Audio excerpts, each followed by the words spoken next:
katika mdahalo wa kielimu kati ya Mwalimu Francis Ndasha na Ustaz Kisedee Shabani.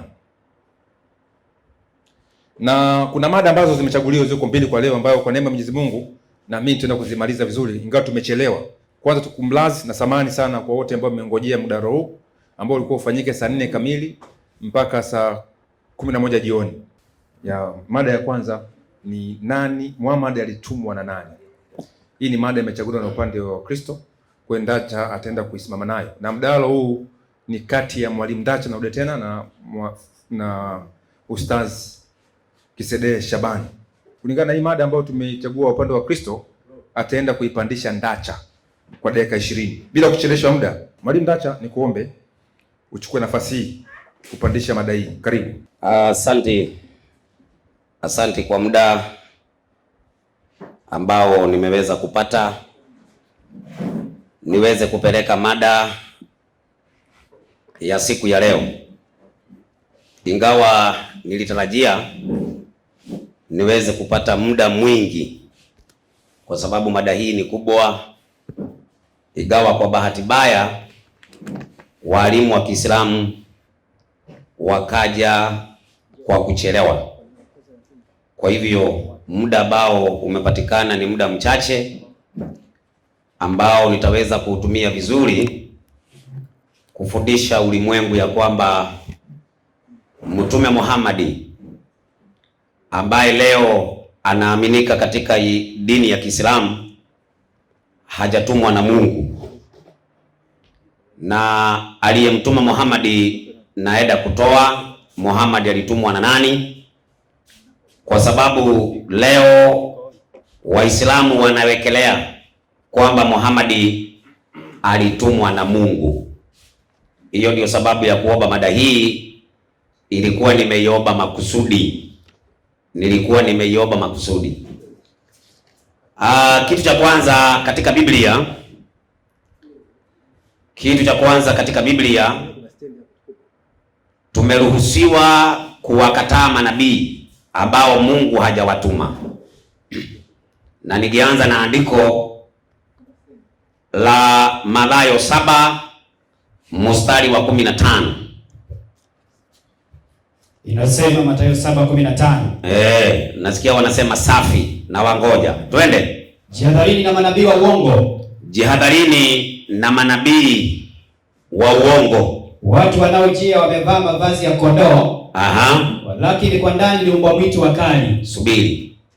Lengo langu katika kutoa mada hii ni kwamba tumehatarishwa, tumeonywa tujihadhari na manabii wa uongo. Manabii wa uongo ni wale ambao Mungu hajawatuma. Hao ndio wanaitwa manabii wa uongo. Na leo tutajua ya kwamba Muhammad ni nabii wa uongo tutakapojua ya kwamba Mungu hajamtuma, na tutoe aliyemtuma ama alitumwa na nani. Nisaidie 14:14 kitabu cha Yeremia. Sasa watu wengi leo wanategemea Qur'ani. Huwezi kuwa mwizi alafu wewe tukuhoji utuambie ati kwamba wewe mimi si mwizi. Inawezekanaje wakati wewe ndiye mwizi?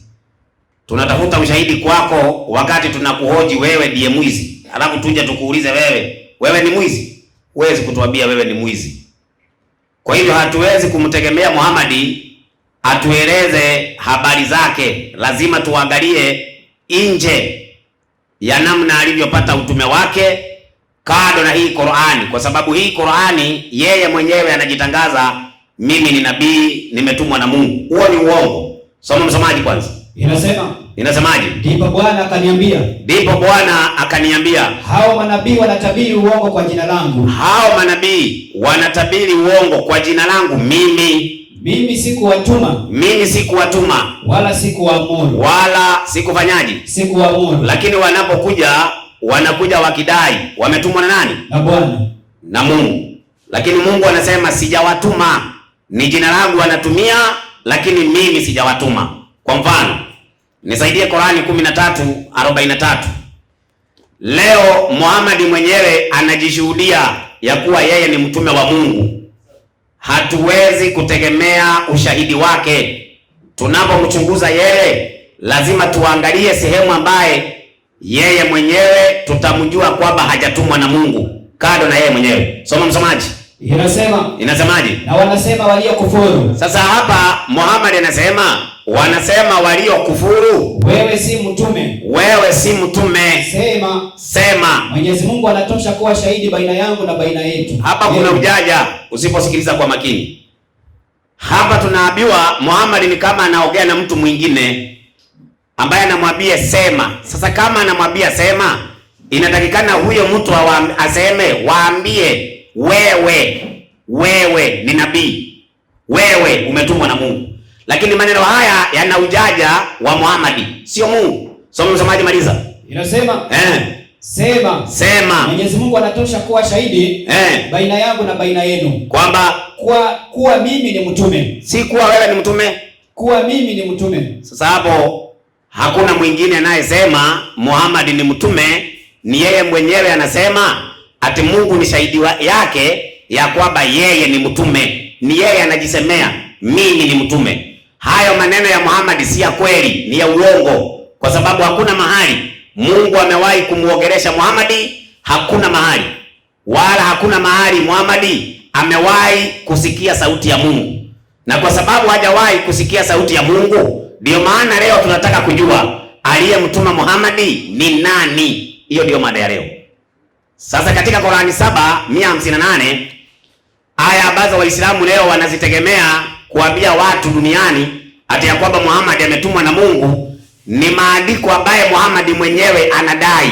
Na kama utapata andiko linasema tumekutuma, Mungu hahusiki hapo. Msomaji, soma. Sema. Ndio. Ewe Nabii Muhammad. Ndio. Enyi watu. Hakika mimi ni mtume wa Mwenyezi Mungu kwenu nyinyi nyote. Unaona, anajishuhudia yeye, hakika mimi ni mtume wenu. Hakika mimi ni mtume wenu. Swali, yule aliyekutuma wewe ndio uwe mtume nani? Hiyo ndio ile kitu ambaye leo tunataka tujue, nani aliyemtuma Muhammad. Sasa katika Qur'ani 4:79 ndio tunaanza kuingia katika mnakasha kamili sasa. 4:79 Qur'ani inasemaje? Wema uliokufikia.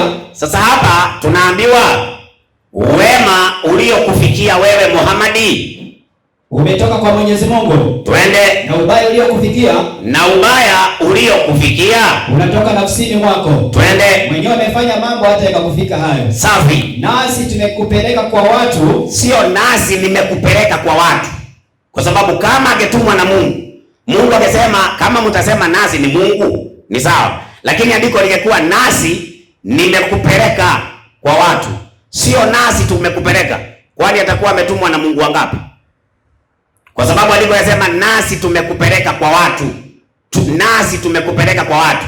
Sasa kama andiko hili mtadai ya kwamba ni Mungu anayezungumza, itakuwa basi ni kikundi cha Mungu ambaye walimtuma Muhammad, kikundi cha Mungu. Lakini kwa sababu Mungu hajamtuma Muhammad, hapa ndipo tunataka tujue kikundi kilichohusika kutuma Muhammad, hicho kikundi ni akina nani, kwa sababu Mungu hayuko ndani ya hicho kikundi. Soma msomaji, maliza. Endelea kusema. Twende. Na Mwenyezi Mungu ni shahidi wa kutosha. Mungu amejiondoa, na Mungu ameondolewa katika utumaji, ya kwamba yeye na ninaomba, sitaki uje uniambie ati sijui Yesu kaenda kateremka. Hapa mada ni Muhammad, ya kwamba Muhammad katumwa na nani. Hii aya ambaye nimeitoa, kuna kikundi cha watu ama kikundi cha wale waliomtuma, lakini Mungu alikuwa shahidi wakimtuma.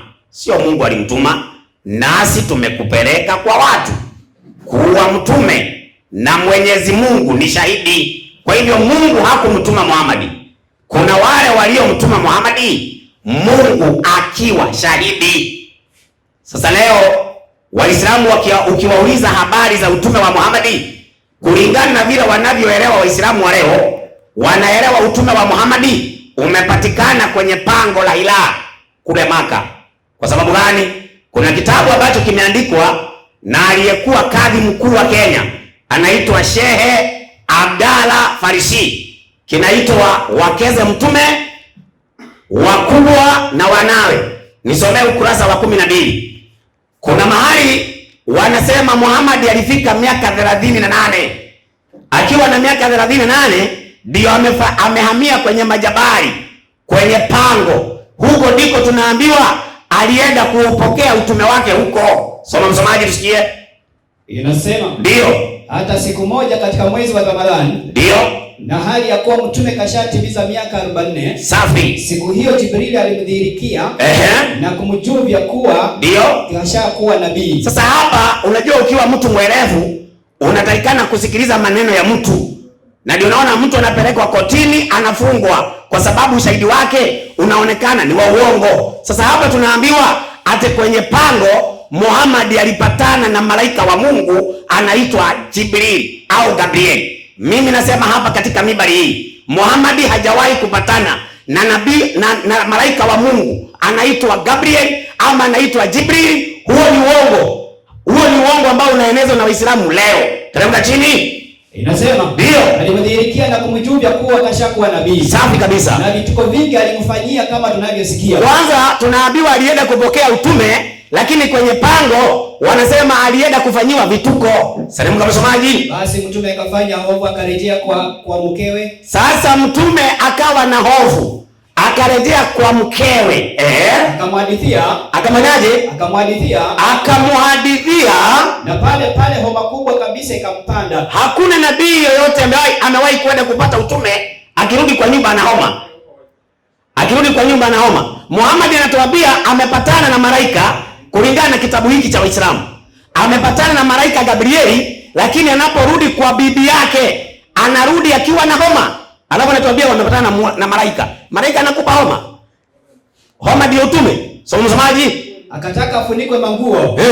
Mara na kusema, ndio, najihofia nafsi yangu. Sasa kulingana na kule juu ambaye tumesoma, tunaambiwa ati alikutana na malaika, lakini anaporudi kwa bibi yake anamwambia bibi yake, ninahofia nini? Nafsi yangu kuchezewa na mashetani. Ati kuchezewa na nini? Mashetani. Kuchezewa na nini? Mashetani. Sasa iweje anatuambia huko kwa pango wamekuwa na malaika, lakini akifika nyumbani ana hofu, anasema ninahofia nafsi yangu kuchezewa na mashetani.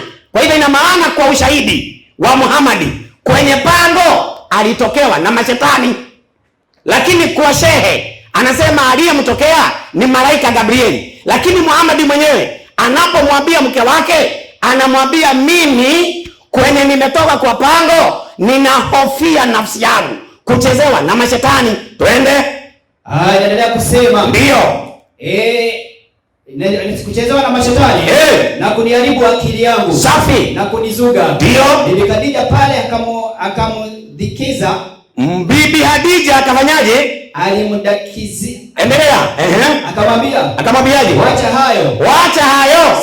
Sio. Yatakayokuwa hayo. Tupe habari. Wewe huwezi kuchezewa na mashetani. Wewe sasa huwezi kuchezewa na mashetani. Shetani hawezi kukuchezea mtu mwenye sifa zako. Unaona, mwenyewe anasema mimi nahofia nafsi yangu kuchezewa na mashetani.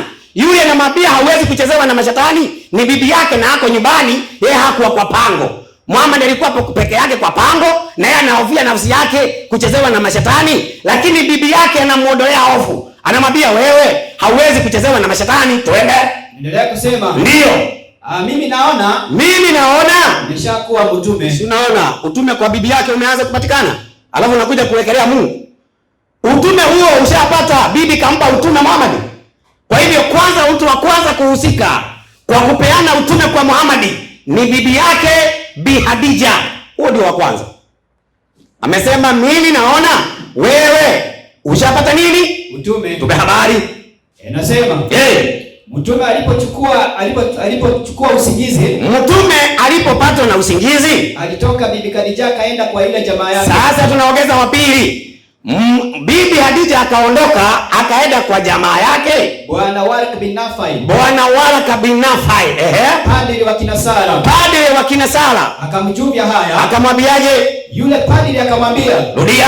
Yule padri akamwambia. Sasa yule padri anamwambia Khadija, anamwambiaje? Utume huo kashapata. Nani? Utume mumeo. Ashakapata utume nini? Mumeo. Kwa hivyo wa pili anayepeana utume kwa Muhammad anaitwaje? Waraka bin Nafal. Wa kwanza anayepeana utume kwa Muhammad anaitwaje? Bibi Khadija. Msimuwekelee Mungu. Mungu hajahusikana katika utume wa Muhammad.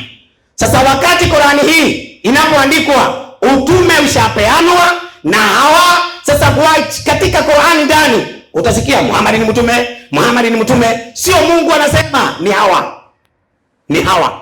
Sasa ili ujue ni Hawa, kulingana na vitabu vya Kiislamu wanasema Muhammad alipata utume wakati ana miaka 40 na, lakini utume wa Muhammad ulikuwa umepangwa akiwa mtoto wa siku 7 alikuwa ashapewa utume akiwa mtoto.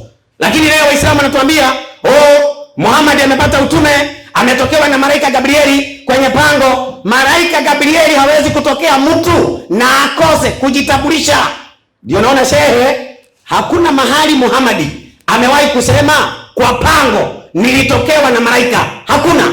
Ni katika Qur'ani 96 katika maelezo ya aya ndio watatumia hao. Hawawezi kutumia aya kutoka kwa Muhammad. Watatumia maelezo ya shehe. Shehe akisema aliyetoka kwa pango alikuwa malaika. Kwani shehe na Waislamu hawa tofauti ni nini? Hakuna. Si hivyo hivyo tu kama hawa. Hata kama ni hawa andike, si wataandika ni malaika. Lakini Muhammad mwenyewe kutoka kwa mdomo hajawahi kusema nilitokewa na malaika kwa pango. Alienda kwa bibi yake akamwambia ninahofia nafsi yangu kuchezewa na mashetani. Sasa tunauliza shehe, wewe ambaye umetafsiri Qur'ani hii tunatumia, Sheikh Abdalla Farisi, tuambie utume wa Muhammad ulipangwa lini na ulipeanwa lini? Nisaidie maisha mtume Muhammad iliyoandikwa na Sheikh Abdalla Farisi ukurasa wa 5. Tupe habari. Pale alfajiri alipokwisha kuzaliwa mtume, ndio alikwenda kuitwa babu yake. Nani? Kuja kumuona mjukuu wake. Yaani alienda akaitwa nani? Babu yake Abdul Muttalib. Huyu babu yake Abdul Muttalib aliitwa wakati Muhammad amezaliwa. Twende. Babu huyu alifurahi sana. Ndio. Na akamfunika manguo. Akajikongoja naye mpaka kwenye Alkaba. Twende. Akafungua mlango. Akaingia naye ndani. Twende. Akasimama muombee dua. Safi. Kwa mashairi mazuri ya Kiarabu aliyoyatunga. Maliza. Mwenyewe wakati ule. Twende. Kisha akarejea naye. Jua bado alikuchomoza. Safi. Hata siku ya 7 au ya 8. Alifanya karamu kubwa. Ndio. Na akampa mjukuu wake jina la Muhammad. Kwanza huyu babu yake Abdul Muttalib alikuwa muabudu masanamu. Akamchukua Muhammad akaenda kumwombea dua ndani ya Kaaba ambayo ilikuwa imejaa masanamu. Na baadaye huyu Abdul Muttalib akampa jina Muhammad. Kwa nini alimpa hiyo jina? Tupe habari. Yaani mwenye kushukuriwa kwa vitendo vyake vizuri. Safi. Jamaa zake walipomuuliza sababu ya kumuita jina hili, kumbe Waarabu waliuliza, kwa nini umempea huyu mtoto jina Muhammad? Maana jina Muhammad halikuwa linatumiwa na Waarabu. Aliwajibu ya kwamba anatarajia afikie cheo hicho cha kushukuriwa na kila mtu. Kumbe babu yake Abdul Muttalib alimpea jina Muhammad akiwa anamtarajia awe anaongoza kila mtu, anashukuriwa na kila mtu. Kwa hivyo babu yake Muhammad alikuwa amepanga Muhammad atakuja kuwa nani? Kuwa mtume kwa Waarabu. Kwa hivyo utume wa Muhammad ulipangwa kuanzia alipokuwa na siku 7 au siku ya 8, na wa kwanza alikuwa ni Abdul Muttalib. Huyu Waraka wakiwa na Hadija wamekuja kumalizia mission. Wa kwanza alikuwa Abdul Muttalib alipompa jina Muhammad. Msomaji tena mwika chini. Inasema ndio jina hili kabisa alikuwa likitumika katika nchi ya bara Arabu. Ndio. Hata ilipokuwa karibu na atadhihiri. Unaona kuna watu ambao walikuwa wanatangaza Warabuni ya kwamba hapa Warabuni kutakuja nabii, kutatokea nabii. Endelea. Inasema ndio atadhihiri mtume. Maliza. Mapadri wa Kinasara na makuhani wa Kiyahudi waliokuwa wakikaa bara Arabu walikuwa wakitayarisha majirani zao, walikuwa wakiwaambia majirani zao Waarabu, ndio katika nchi hii yenu abadilishe hii ibada yenu mbovu. Twende ya masanamu. Maliza. Walipoambiwa hivi wale Waarabu, waliwauliza ni nini litakuwa jina la mtume huyo. Waarabu walipoambiwa kutakuja kwenu nabii, na wakati wa Muhammad ana siku 7, usisahau, ana siku 8. Na leo Waislamu anatuambia anapata utume akiwa na miaka 40 lakini akiwa siku 7, akiwa na siku 8 ashatangazwa kuwa nabii. Waliomtangaza ni akina nani? Wa kwanza ni Abdul Muttalib, na hapa kuna makuhani na kuna mapadre wa Kinasara. Maliza, walisemaje? Wakajibu kuwa ndio jina lake litakuwa Muhammad. Kwa hivyo Waarabu walikuwa wao wanauliza nani atakuwa huyo nabii atakaye kuja kwetu. Wanajibiwa naambiwa jina lake litakuwa Muhammad. Waliompanda Muhammad kuwa nabii, kuwa mtume, wa kwanza alikuwa Abdul Muttalib, wa pili walikuwa ni makuhani na mapadre wa Kinasara, na Hadija wakiwa na Waraka. Kwa hivyo unaposoma Qur'ani 4:79, soma turudie sasa. Inasema, ndio naona nimejenga hoja yangu kwa hiyo aya. Ni wangoja wakisema, unajua unaposikia sisi, maana utapata kibana hujawahi. We goja leo. Wacha hivyo, mnachelewa. Na mlijua, usifikiri mnachelewa nini? Mmechelewa makusudi. Mngekuja mapema ni watambue. Lakini kwa sababu mlijua, ndio mnakuja hapa kusema, gari ilikwama. Ilikwama aje? Somaji. Wewe uliokufikia umetoka kwa Mwenyezi Mungu. Safi. Na ubaya uliokufikia unatoka nafsini mwako. Twende. Mwenyewe umefanya mambo hata yakakufika hayo. Ndio. Nasi tumekupeleka kwa watu. Kuwa mtume. Na Mwenyezi Mungu ni shahidi wa kutosha. Basi, kwa hivyo yule aliyemtuma Muhammad, kulingana na mada yangu ya leo, ni nani aliyemtuma Muhammad? Wa kwanza wao nimewataja mpaka wa mwisho. Ninawasubiri mashehe.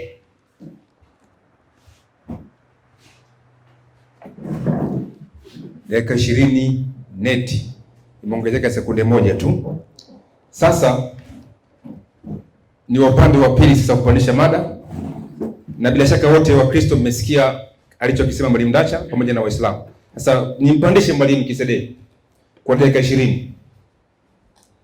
You're welcome. Hata kama Kiswahili kinakushinda basi tuongeza Kilingala. Tuko vizuri. Karibu.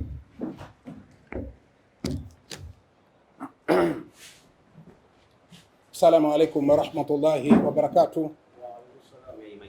Na ndugu zetu ambao si Waislamu, tunawatakia amani ya Mwenyezi Mungu iwe kwao. Kwanza namshukuru Mwenyezi Mungu Subhanahu wa Ta'ala ambaye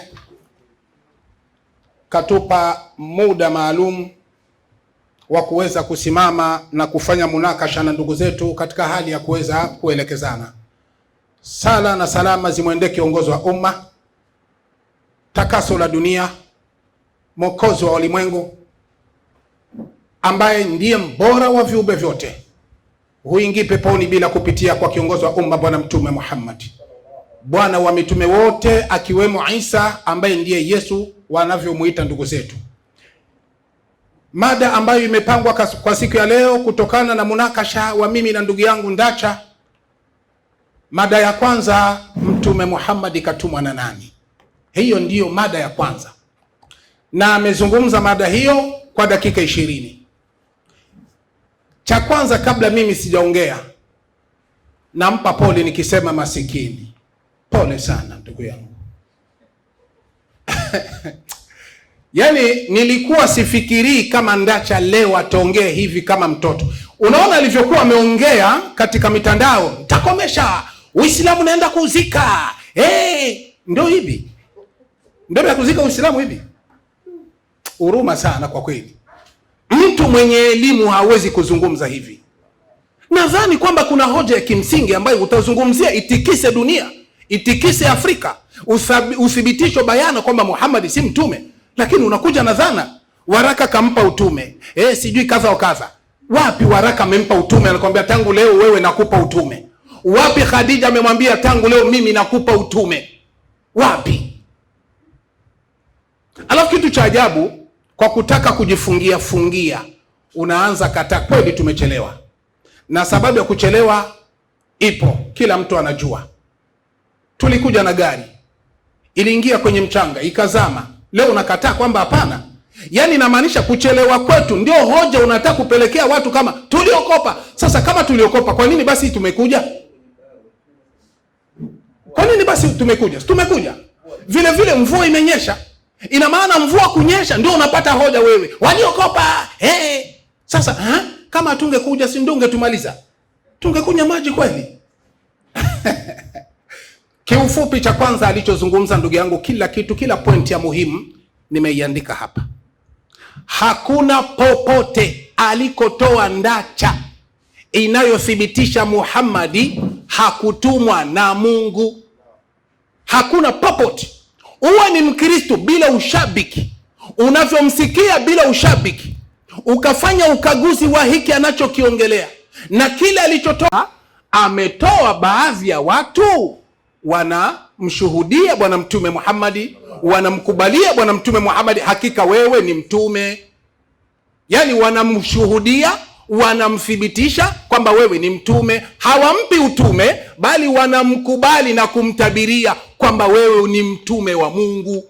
Hicho tu ndicho kinachomshangaza. Lakini cha kumshangaza zaidi ambacho walisahau, sio waraka tu ndio mwenyewe alimtambua Bwana Mtume Muhammadi kabla ya utume. Sio Khadija mwenyewe ndio alimtambua Bwana Mtume Muhammadi kabla ya utume. Hata waraka alimtambua, bahira alimtambua, hata miti na minyama, milima ilimtambua mtume ni Muhammadi, ni mtume wa Allah, mtume wa walimwengu kabla hajapata utume. Sasa ukipata kwenye jiwe inamtambua Mtume Muhammad, utauliza tena, kumbe jiwe ndio ilimtuma Muhammad. Sio, unaona kama unaongea vitu vya hovyo. Soma, tulijua labda umekwisha panuka kidogo, kumbe ni vile vile tu. Hauna mada nyingine ambayo unayo muhimu, ambayo unajua kama ushaga jianda Muhammad alitumwa na nani. Waisha kukomesha, lakini mpaka leo Muhammad alitumwa na nani? Leta mada mpya, hiyo ishaongelewa, ushafundishwa, kaa kimya, leta mada nyingine ambayo hujasoma wakufundishe. Sasa mimi nataka kwenda katika moja baada nyingine. Ya kwanza umesema mtume alitumwa na nani? Ndio mada ukatangaza, ukatoa 7:15. Tunaruhusiwa sisi kuwakataa manabii wa uongo. Ndio sababu nakwambia hujasoma ndacha. Unasoma kwanza vitabu kabla haujaongelea mbele ya watu, utajidhalilisha mwenyewe. Usitafuti umaarufu kwa nguvu, tafuta umaarufu kwa elimu. Sasa sikiliza hapa. Niko na Biblia uzima tele. Tupe tafsiri yake. Inakwambia hawa manabii wa uongo ni Wakristo.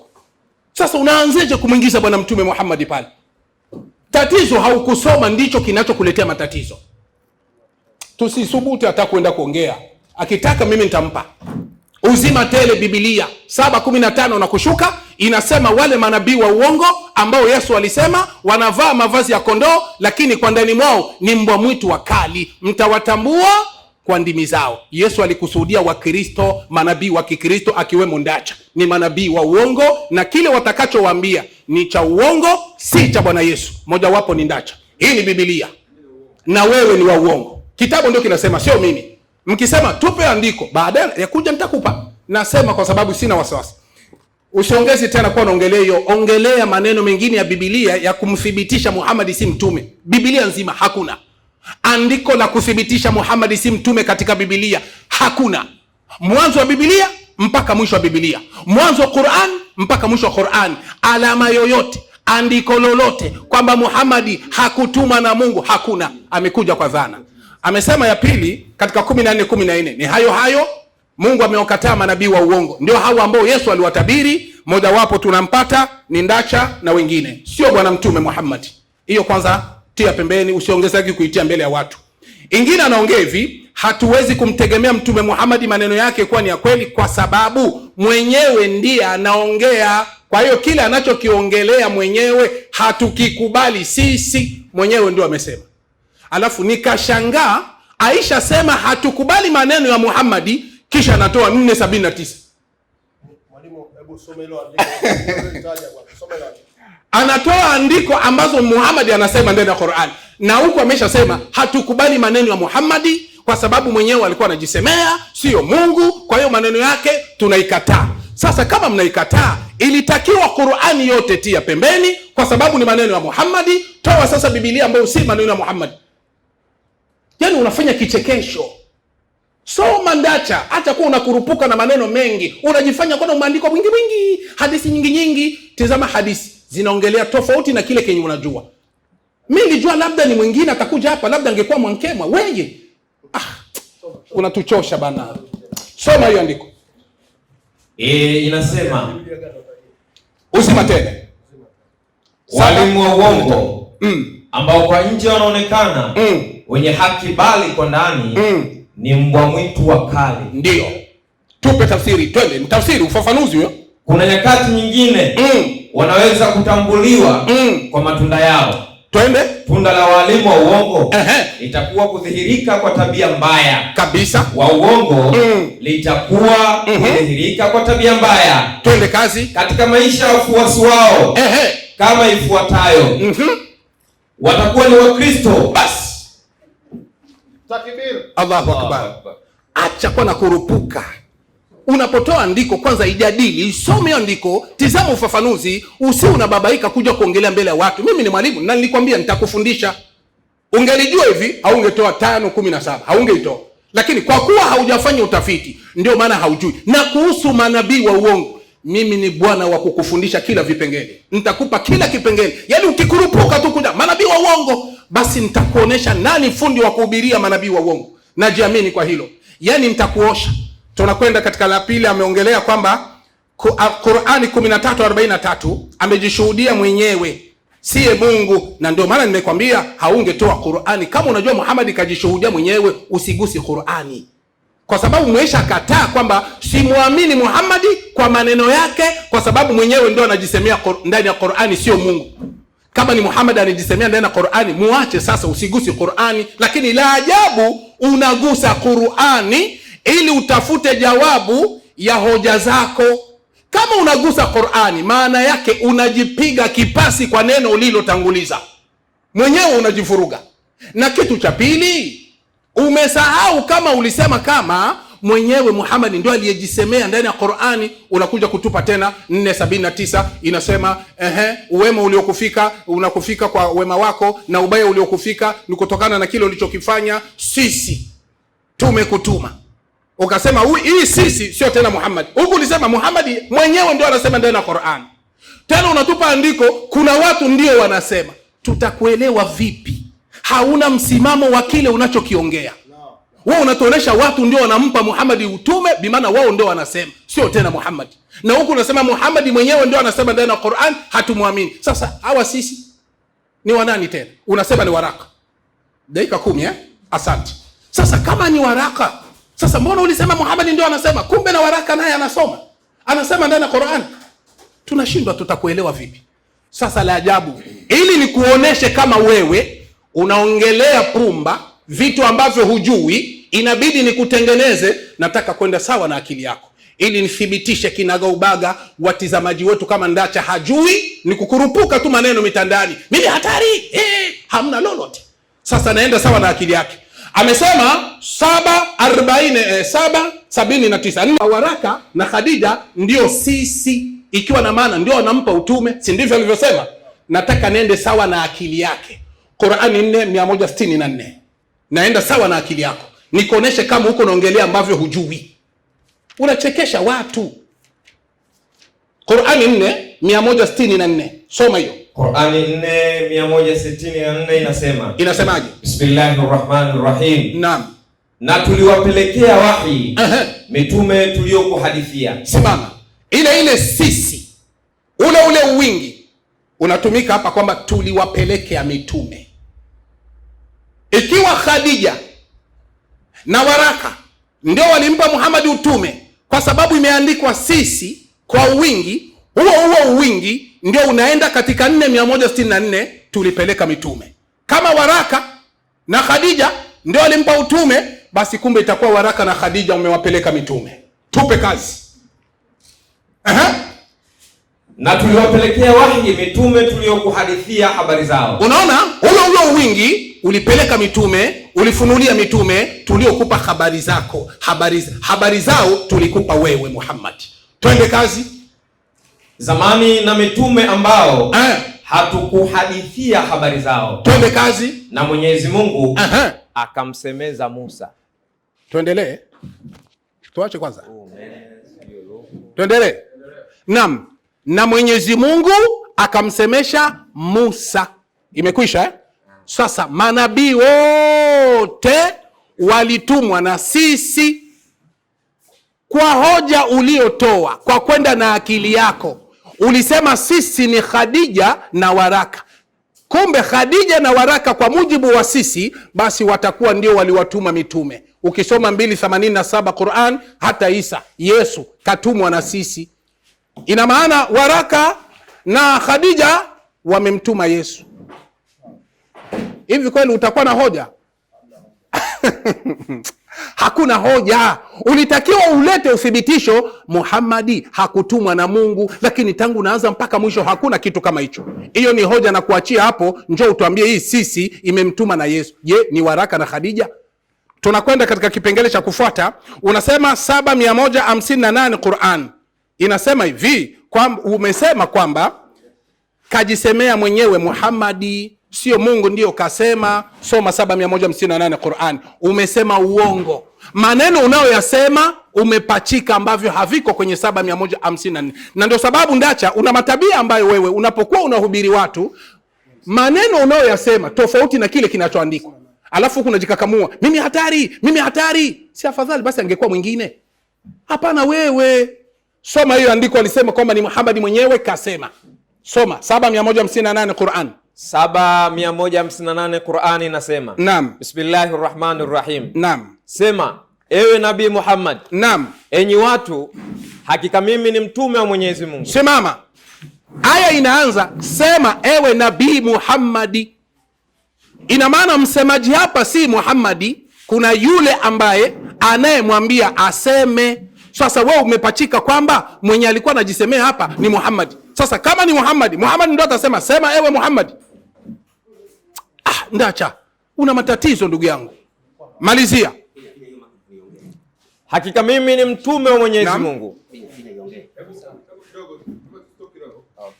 Nashukuru sana mwenyekiti kwa hekima yako. Kutokana na pirika za mtandao za umeme, basi umeniongezea dakika 2. Ubarikiwe. Kama tulivyokuwa tunaongea, kipengele ambacho nilikuwa nimefikia, nilikuwa namwambia Ndacha ndugu yangu, ni jamaa yangu. Mjadala wetu hauwezi ukatuletea uadui. Hapana. Tunaruhusiwa na vitabu vyote kufanya mjadala. Inategemea sasa na elimu ya mtu. Sasa ushauri ambao mimi nitamwambia Ndacha, kwanza akae asome, ima aende awaulize wenzake. Kwa sababu tunaonaga mipito ya wenzake wa Kristo, mapasta wenzake, namna wanavyokuwa wanapeleka mada. Anaongelea kitu unasikia kweli hoja hii. Hata kama utakuja kumjibu na kumfunza, lakini unasikia kweli hoja inaeleweka hata akilini. Lakini hoja zote za Ndacha zinakuaga chini. Yani mtu mwenye anamshabikia Ndacha kwamba ameongea kitu ni ambaye hajasoma wala hajui. Ndio vitu kama hivi.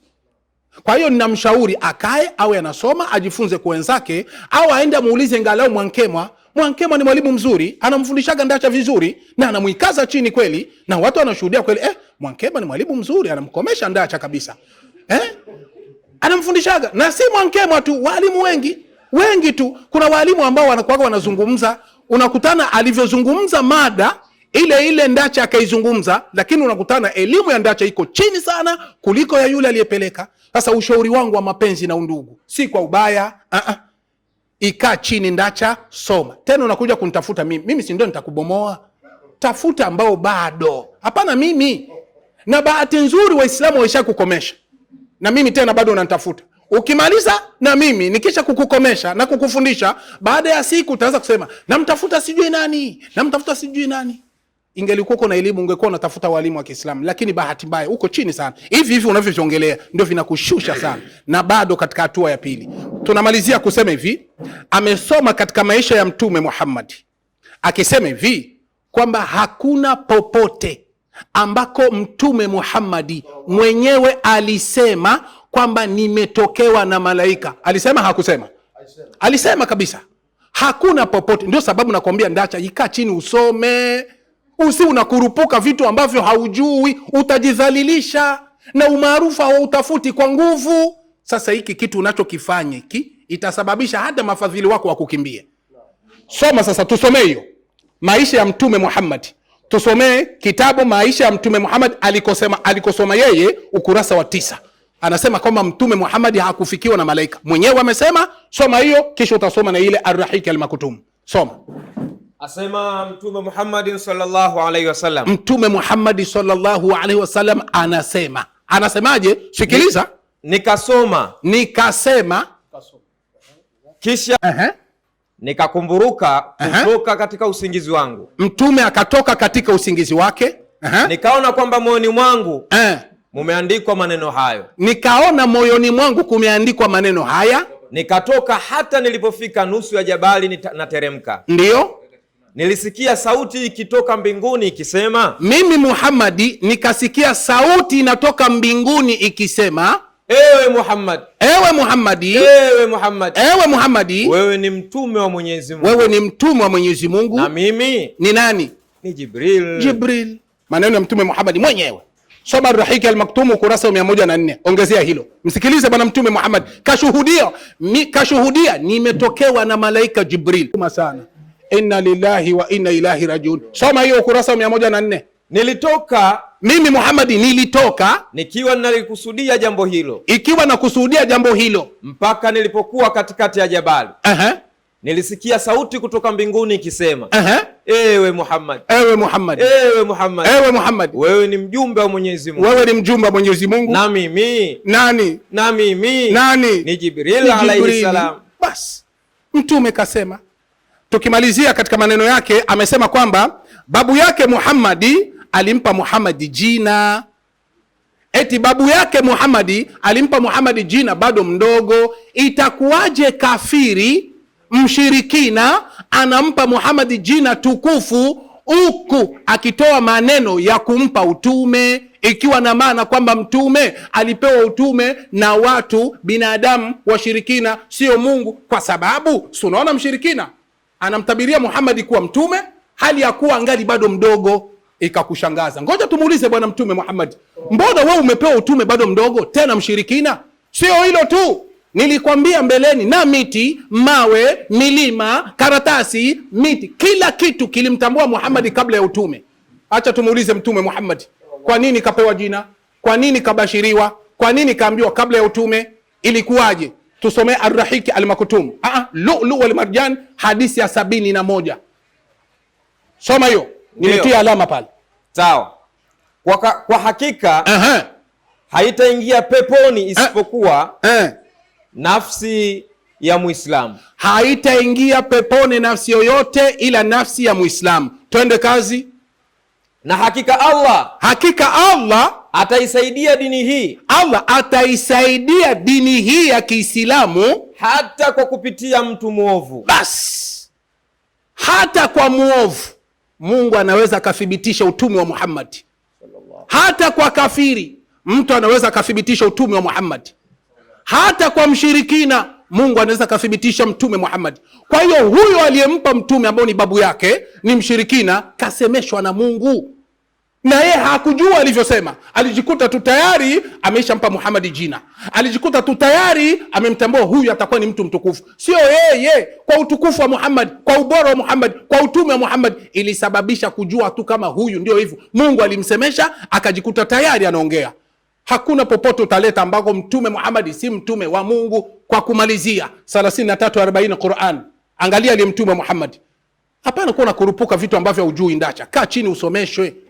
Na kwa taarifa yako, hakuna ushahidi wowote ambao utatoa, iwe ni kibibilia, kwa sababu Biblia mimi naijua zaidi yako, tena maradufu. Na sio wewe tu, Wakristo wote unaowajua mimi nawashinda Biblia, naisoma Biblia zaidi yao, naijua Biblia zaidi yao. Na kama unapinga, tuonee hapa hapa, thibitisha ualimu wako kwenye Biblia, thibitisha ualimu wako kwa kitabu chochote. Nina uhakika ndacha nitakufundisha, na uache kuwa unasumbua watu mitaani. Fujo watu mitaani, haujui chochote. Soma hiyo 33:40. 33:40 Qur'ani inasema. Inasemaje? Bismillahirrahmanirrahim. Naam. Muhammad si baba wa yoyote katika wanaume wenu. Kwa nini? Bali yeye ni mtume wa Mungu. Basi yeye ni mtume wa Mungu. Waraka sio mtume, Khadija sio mtume. Kwa hiyo Muhammadi ni mtume wa Mungu. Tungelipendelea utoe hoja kama hizi, Muhammadi si mtume wa Mungu, ungeonekana uko na mashiko. Lakini sikiliza, andiko nasema Muhammadi ni mtume wa Mungu. Kwa kumalizia, umetuambia kwamba sawa, asante. Basi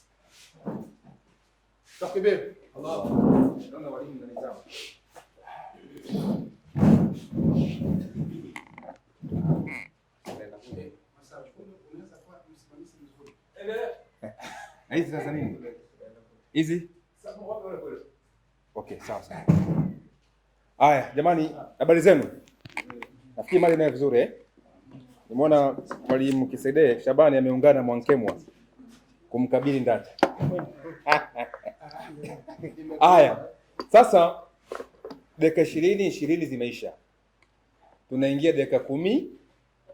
Sababu ni mada ya upande wa Kristo na Kisaidee anaijibu. Wakristo tumeattack, Waislamu wamefanyaje? Wamejibu.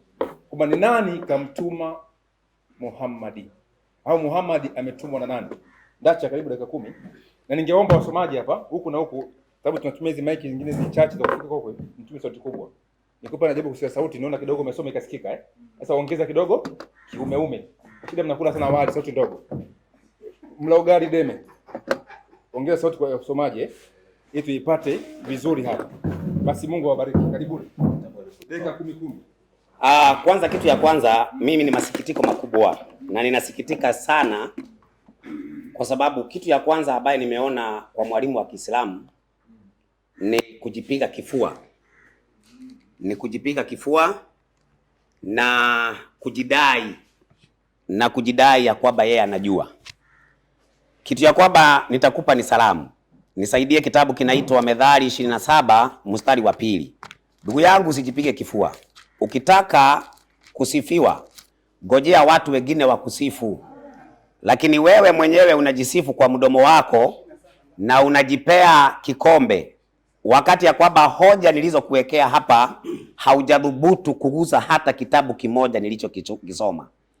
Kama ungekuwa wewe ni mwalimu kweli, vitabu nilivyovisoma hapa ungeguza. Lakini wewe umeacha hoja zangu kama zimesimama vile vile. Na kitu kingine ambacho niambie ulimwengu ambao unasikiliza, Kisaidee hakukuwa na hoja katika mada. Aligojea hoja zangu ndio apate maneno ya kusema. Kama mumesikia kitu mpya ametoa, niambieni. Yale maneno yangu niliyoyasema ndio amekuja kuyarudia. Kwa hivyo una kitu. Kwa hivyo ina maana ya kwamba mimi ni mwalimu wako, nimekufunza. Kwa maana isipokuwa ni maneno niliyoyasema, ungesema nini wewe? Ungebaki bubu. Soma msomaji. Alafu kuna kitabu ambao umesoma hapo, sijui Biblia gani, ukaikata nusu. Tena ukasoma hiyo Biblia umesoma, ifungue hiyo 7:15. Maelezo yake umekata nusu. Wewe umesoma tu hapo ukasema kwa Kristo ukakata. Huko mbele kwa nini hukusoma? Soma msomaji. Inasema, ndio. Mwingine na akusifu wala si kinywa chako mwenyewe. Sasa kitu cha kwanza, wewe hoja ambaye kidogo nimeona kidogo umejaribu ni maisha ya Mtume Muhammadi. Wewe maboko, wacha maneno. Kwanza wachana huu, mimi niko hapa, wewe nyamaza bwana. Wewe unaona kama nilikuwa naongea? Tafadhali mwenyekiti, ondoa huyu hapa. Unaongea sinasikie, wewe sioni mimi unanisumbua. Tafadhali. Wacha anyamaze. Wewe kaa hapo nyamaze. Sasa kitu ya kwanza ambaye nimeona ni ya kwamba kuna kitabu cha maisha ya mtume alichokisoma ambacho kinasema ya kwamba sauti ilitoka mbinguni alafu ikamwambia Muhammadi, wewe ni mtume. Hiyo sauti iliyotoka mbinguni akasema kulingana na kitabu ya kwamba sauti hiyo ilikuwa ya malaika Gabrieli, haikuwa ya Mungu. Lakini mimi nilikuwa nimehoji kwenye pango, kwenye Waislamu wanatuambia Muhammadi alipata utume. Alijishuhudia mwenyewe kwa bibi yake ya kwamba anahofia nafsi yake kuchezewa na mashetani. Ungetuambia ni mashetani gani hawa waliokuwa na Muhammadi kwa pango? Sasa wewe umekuja ukakubaliana na mimi, lakini ukatoa kitabu kingine kusema mbinguni kulitoka sauti. Mimi sikuwa nimehoji huko. Kama wewe ungekuwa mwalimu kweli, ungehoji kwa pango. Maana vitabu nilivyovisoma viliongelea kwa pango. Alafu nikawa nimetoa hoja ya kwamba Muhamadi alipokuwa na mtoto wa miaka 7 alitangazwa mtume na alitangazwa mtume na babu yake Abdulmutalibu, na Abdulmutalibu akampa jina Muhamadi akiwa ametarajia jina hilo litakuwa la mtume.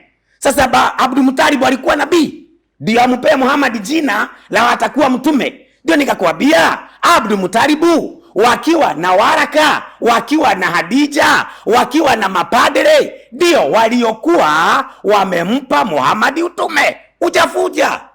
Wewe umekuja kujipiga kifua, sijui Mwakemwa. Kama Mwakemwa amekushida hoja, kwa nini bado hujabatizwa? Kama umekuja kumsifia Mwakemwa, Mwakemwa kweli ana hoja, mbona ubabako Muislamu? Wewe ni unafiki. Na unaongea mbele ya watu vitu kama hiyo. Ati sasa unataka ate umusifie Mkristo mwenzangu. Si afadhali hata ungemsifia Sule ama usifie Mazinge. Sasa unasifia Mwakemwa. Mwakemwa ni Muislamu. Ona hawa watu bure kabisa. Sasa kulingana na Qur'ani 4:79, kwa sababu sauti ya msomaji inakosa kufika hapa vizuri. Katika Qur'ani 4:79 nikaijegea hoja ya kwamba Muhamadi anaabiwa, si anasema, anaabiwa. Mimi maneno ya Muhamadi ndio nilisema ni yake, ndio siwezi kutumia. Lakini kwenye Qur'ani kuna wengine wanasema, hiyo ndio nikatumia. Lakini Muhamadi kusema mimi ni mtume, ndio nasema ni uogo. Kwa sababu hakuna mahali Mungu amewahi kumtokea Muhamadi. Sasa nikasema wale wanasema wewe tumekupeleka kwa watu kuwa mtume. Nikasema hao ndio ambao nimewatoa watu 5. Na wewe umekubaliana kwa sababu umesema hata wale waovu ala anawatumia kusema Muhamadi ni mtume. Utapiga. Na unaona unacheka kicheko cha aibu. Badala ulie, sasa unaona acha nicheke kwa sababu siwezi lia. Lia mpu, acha kucheka kicheko ya aibu. Lia tu tujue ya kwamba ushapata aibu.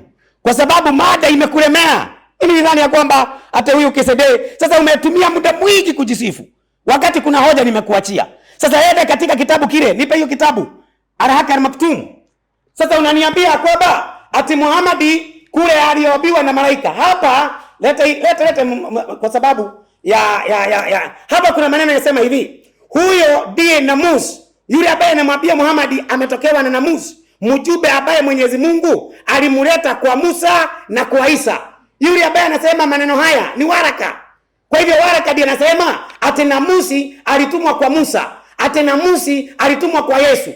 Naomba ushahidi hapa. Kuna mtu anaitwa Namusi amewahi enda kwa Musa. Naomba ushahidi hapa. Kuna mtu anaitwa Namusi amewahi enda kwa Isa.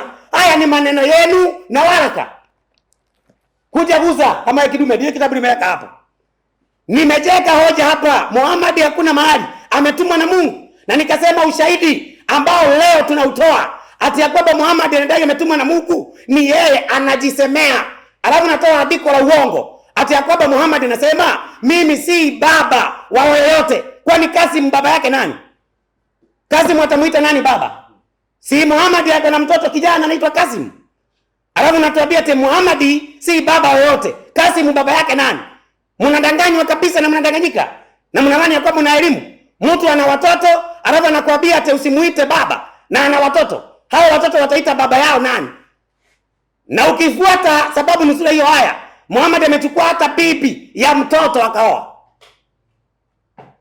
Sasa ile andiko uliosoma pale katika ile Biblia ni ya kwamba bado kuna Makristo, kuna manabii wanaojiita wa Kristo, ni wa uongo. Sio Muhammad peke yake. Kenya tuko na nabii anaitwa Uhuru. Ni nabii wa uongo sawa na Muhammad. Kwa hivyo andiko lile la 7:15 haliwahusu wao peke yake. Linawahusu wote ambao wamejipa utume na Mungu hajawapa. Ndio hiyo. Na ndio naona Kisedei hajiwezi. Ndio naona saa hii anashida kwa Bogo. Nisaidie hii, nisaidie hii. Uwezi tulia. Tena Bogo mweupe huyu. Alafu anaenda tena sema kwamba mimi Bogo wewe Bogo kwanza kwa wahadhiri haupo. Wahadhiri katika wahadhiri Bogo hayuko. Hawezi kukusaidia. Ukikuja na sure ama ukija na mazingi angalau. Lakini si Bogo. Sasa mimi narudia hoja yangu pale. Kesede rudi hapa. Nimetoa dalili. Muhammad akitoka kwa pango alisema anahofia nafsi yake kuchezewa na mashetani. Nichukulie kitabu kinaitwa Upanga Mkali hapo. Ukurasa wa 22. Hata walikuwa wanamtafuta, wakiuliza ameuawa, wakaambiwa hapana. Muhammad akasemaje? Ukurasa wa 22. Ukurasa wa 22. Inasema hivi. Amesimulia tulikuwa pamoja na mtume. Tulikuwa na mtume majangwa usiku moja. Mara akamkosa, tukamtafuta katika majangwa na mabode. Tukasema ameuawa. Basi tukalala usiku mbaya waliowahi kulala watu. Kulipobabazuka, mara tukamuona akija, akitoka upande wa Hira. Tukamwambia ya Rasulullah, tumekukosa na tumekutafuta wala hatujakupata. Basi tukalala usiku mbaya waliowahi kulala watu. Akasema nilijiwa na muhitaji wa majini, nikaenda naye kumsomea Qur'an. Huyu muhitaji wa majini ndio Jibril. Muhitaji wa majini ndio Jibril ambaye Muhammad alikuwa naye kwa pango. Ndio nikawauliza Waislamu, tunaomba Muhammad mwenyewe akitoka kwa pango alitoka na hofu. Hofu alitolewa na mke wake, na mke wake akamwambia sasa wewe ni mtume, kwani mke wake alikuwa Jibril. Kama Hadija ndiye Jibril, tuambieni. Kama Waraka ndiye Jibril, tuambieni. Jo hapa ujibu hoja, wacha kujipiga kifua wakati uko mweupe pepepe. Una kitu. Kuja kwa hoja bana. Mwalimu dakika zako kadhaa. Umetumia dakika 9 na sekunde 47. Nafikiri umemwachia Kisede hizi. Haya mwalimu Kisede, nikukaribisha dakika 10. Naona hapa unatupa utukufu wa Kristo, ukimsifia Mwankemwa kama ni mwenye elimu, unatupa utukufu pia wa Kristo. Haya, karibu. Dakika 10. Baada ya hapo maswali na majibu. Asante sana. Mimi nashukuru sana mwenyekiti kwa baraka yako. Pamoja na kuchomeka unakochomeka, haikufai wewe uchomeke. Mwache Ndacha na mimi na sitaki asaidiwe huyu Ndacha huyu. Haya. Sasa ndio sababu nasema Ndacha ni wa kumsikitikia masikini. Angalia gisa anakuwa anajiminya mwenyewe, anajitekenya alafu mwenyewe anacheka. Hapa anasema hivi, unamsifia mwalimu Mwankemwa. Unamsifia mwalimu Mwankemwa. Si mwalimu Mwankemwa basi si ni Mkristo mwenzangu. Sasa kwa nini wewe huko Mkristo? Anasahau anachokisema, baadaye tena akamsifu Dr. Suli. Huyu ni mwadhiri huyu kweli? Ndacha ni mwadhiri kweli? Yaani hajuagi anachokiongea. Alafu namna alivyoanza, alianza na maneno, alianza na sauti nzuri tu ya upole. Lakini hapa anachemka. Amechemka. Nimemkanyaga mpaka najikuta anapoteza raison. Hajui atashika wapi. Mpaka inaongea midomo inatetemeka. Hajui ataenda wapi. Nilikwambia wewe ndio umejuta mwenyewe kwa sababu ulikurupuka kuja kusema uongee na mimi. Mimi siko mchezo Ndacha. Ukija kuongea na mimi jipange kwa sababu Biblia naijua mwanzo mpaka mwisho. Qur'ani ndio usisemi. Naijua kuwa nadanganya watu mitaani. Sasa kama nilisema Mwankemwa, sijamaanisha kwamba ananiweza mimi. Hapana. Mwankemwa haumwezi Muislamu yoyote. Lakini wewe anakukomeshaga. Sasa wakati Mkristo mwenzako anakukomesha kwa hoja, usimtafute sasa ule mwenye ana hoja yako zaidi yako na zaidi ya Mwankemwa. Mtu lazima, Mwankemwa sio Mkristo, lakini kama anafanya kitu kizuri lazima kumsifia. Anaongeaga vizuri hata kama hana uwezo kwa Muislamu, lakini ana uwezo kwako. Anakukomeshaga. Subutu ukutane na Mwankemwa au ukutane na mwalimu yote, atakukomesha kwa sababu gani? Haujuagi unachokiongea. Ndio hivyo Ndacha, sikuchukii na kupenda ile anakushauria. Haya, tizama hivi unavyoviongea tena, unavyoongezea poto. Sasa angalia la kwanza anasema hivi, Kesede amejipiga kifua mwenyewe. Mithali 27:2. Mwingine ndio akusifu. Wewe uko unajisifu kabla muadha. Si unaona kama hajijuagi. Yaani hajuagi anachokiongea. Anaweza kuanza hivi, anasahau anaanza kujiponda po. Yeye mwenyewe ndio alianza kujisifu. Mimi naenda kumaliza Uislamu wa Afrika yote. Sasa utamaliza Uislamu wa Afrika yote vya hivi? Unaanza kujisifu. Sasa mimi na kamati ile sifa unayojipa ndio nasema uivue, haustahiki wewe kusema hivyo. Mimi najipa sifa inayonifaa. Kisha unasema afadhali usijisifu wewe peke. 27:2. Sasa 27:2 mbona wewe hauitekelezi? Ulianza kujisifu aje?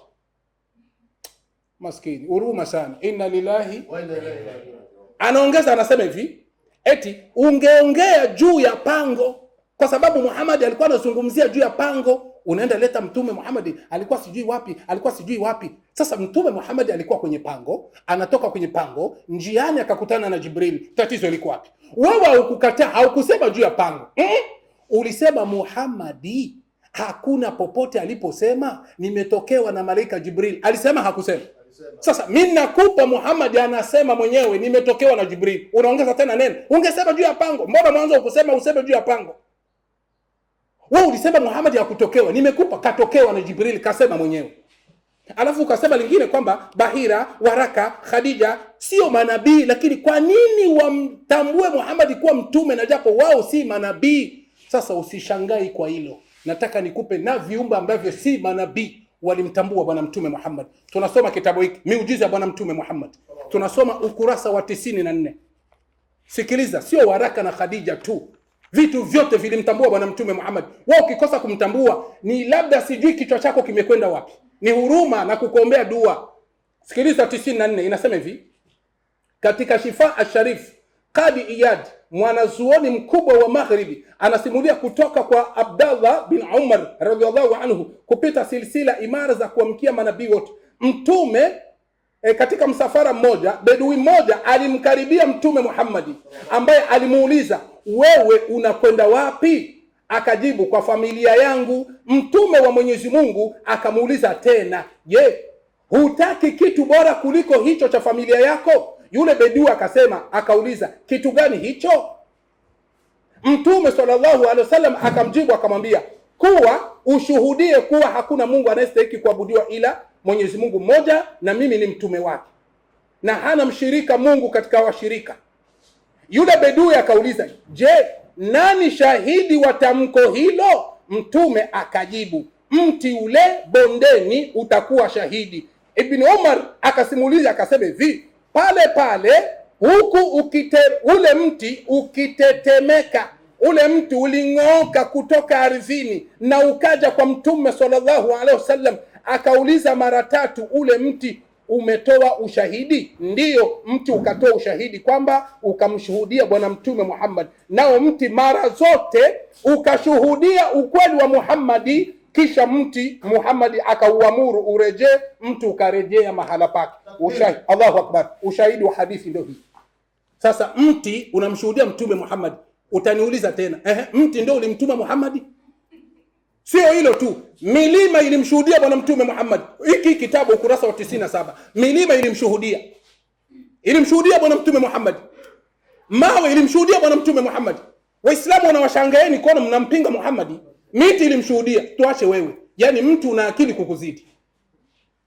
Achana vitu vya kusema Bahira alimshuhudia. Lazima mshuhudie, kwa sababu utakatifu wa bwana mtume Muhammad, hakuna nabii aliyekuwa na utakatifu na ubora na ukubwa kama bwana mtume Muhammad. Mtume Muhammad yuko juu ya Yesu maradufu. Wewe hujui kama Yesu ni mwanafunzi wa mtume Muhammad? Pinga hapa, mimi nakupa ushahidi. Njoo hapa upinge. Nakwambia na najiamini na sina wasiwasi. Yesu ni mwanafunzi tena mdogo kwa bwana mtume Muhammad. Naisema kwa sababu najiamini. Njoo hapa uje useme kasede mongo, nije hapa nikukomoe. Kingine akaongelea akasema kwamba Mungu aongee na Muhammad aseme mimi, isiwe sisi, kwa sababu sisi nimewahesabu ni Bahira sijui nani 5. Kwa nini hakuna sehemu yoyote Mungu alisema mimi kama mimi, ionekane anaongea na mmoja? Nataka nikupe ushahidi, siko nyingi. Nakupa ya kwanza 74:11 Qur'an. 74 Qur'ani 11. Uanze 10 mpaka 13. Fanya haraka.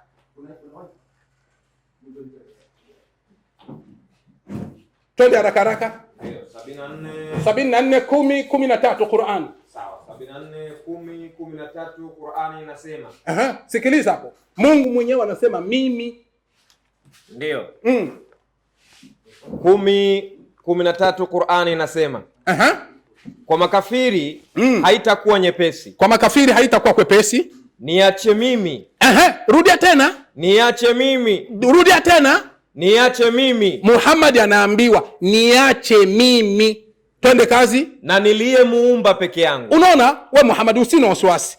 hata kama wanakusumbua, niache mimi na niliyemuumba peke yangu. Mungu hapa anajipa sifa ya mimi, sio tena sisi.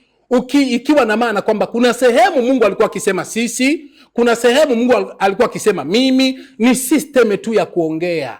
Hata Biblia sehemu nyingi sana Mungu alisema sisi, sehemu nyingi sana Mungu alikuwa akiongea, anaongelea Mungu mwingine, na japo hajilengi mwingine, hamlengi mwingine, anajilenga mwenyewe. Na tumfanye mtu ni kwa wingi. Haimaanishi kwamba Mungu wanakuwa ni wawili, watatu, wanne. La, hii imekufa hiyo.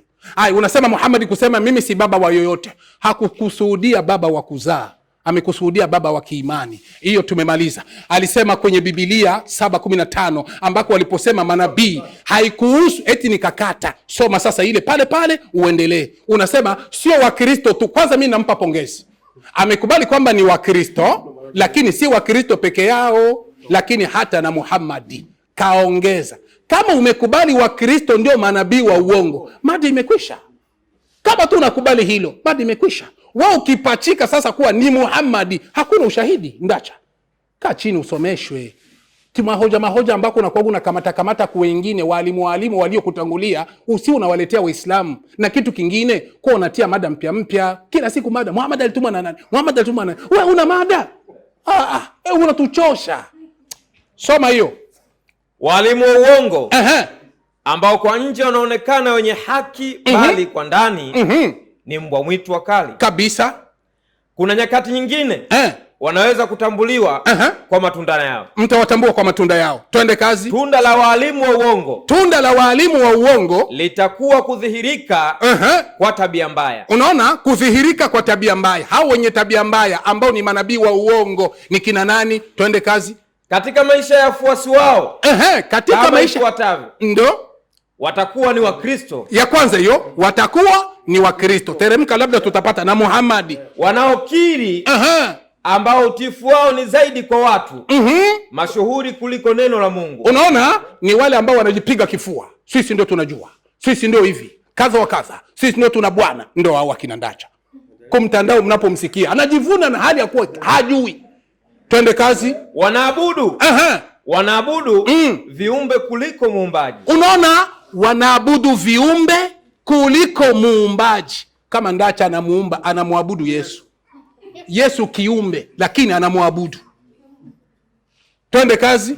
Watajishughulisha zaidi na mambo yao wenyewe kuliko yanayompa Mungu tukufu na heshima. Ndio maana ukimwona pasta yeyote duniani anajifanya kujishughulisha na maneno ya Mungu, ni maneno tu, bali ndani ya nafsi yake anajishughulisha na dunia. Wenye kujishughulisha na Mungu peke yake kwa mapenzi na huruma na kukubali kuteseka kwa ajili ya Mwenyezi Mungu ni Waislamu tu, si Wakristo. Wakristo wako kwenye dunia, hawako kwenye akhera. Malizia. Itikadi yao italenga kwenye ubinafsi kuliko kwa Mungu. Bas, mnapenda ubinafsi. Hakuna nafasi wamekata hapa. Okay, Sadia amekata. Ulitaka kudanganya watu ili wajue kama nilichokiongea nilikata. Kuna vingine huko tumeendelea mpaka chini. Nimekata wapi?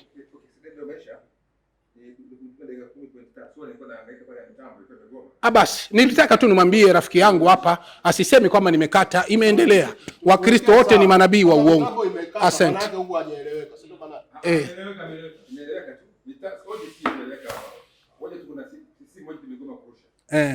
Inawezekana muda umekwisha, ni kweli. Masawe ni anasimamia vizuri, ni mwadilifu. Isipokuwa alitaka kuongeza tu kaleka kumchomekea.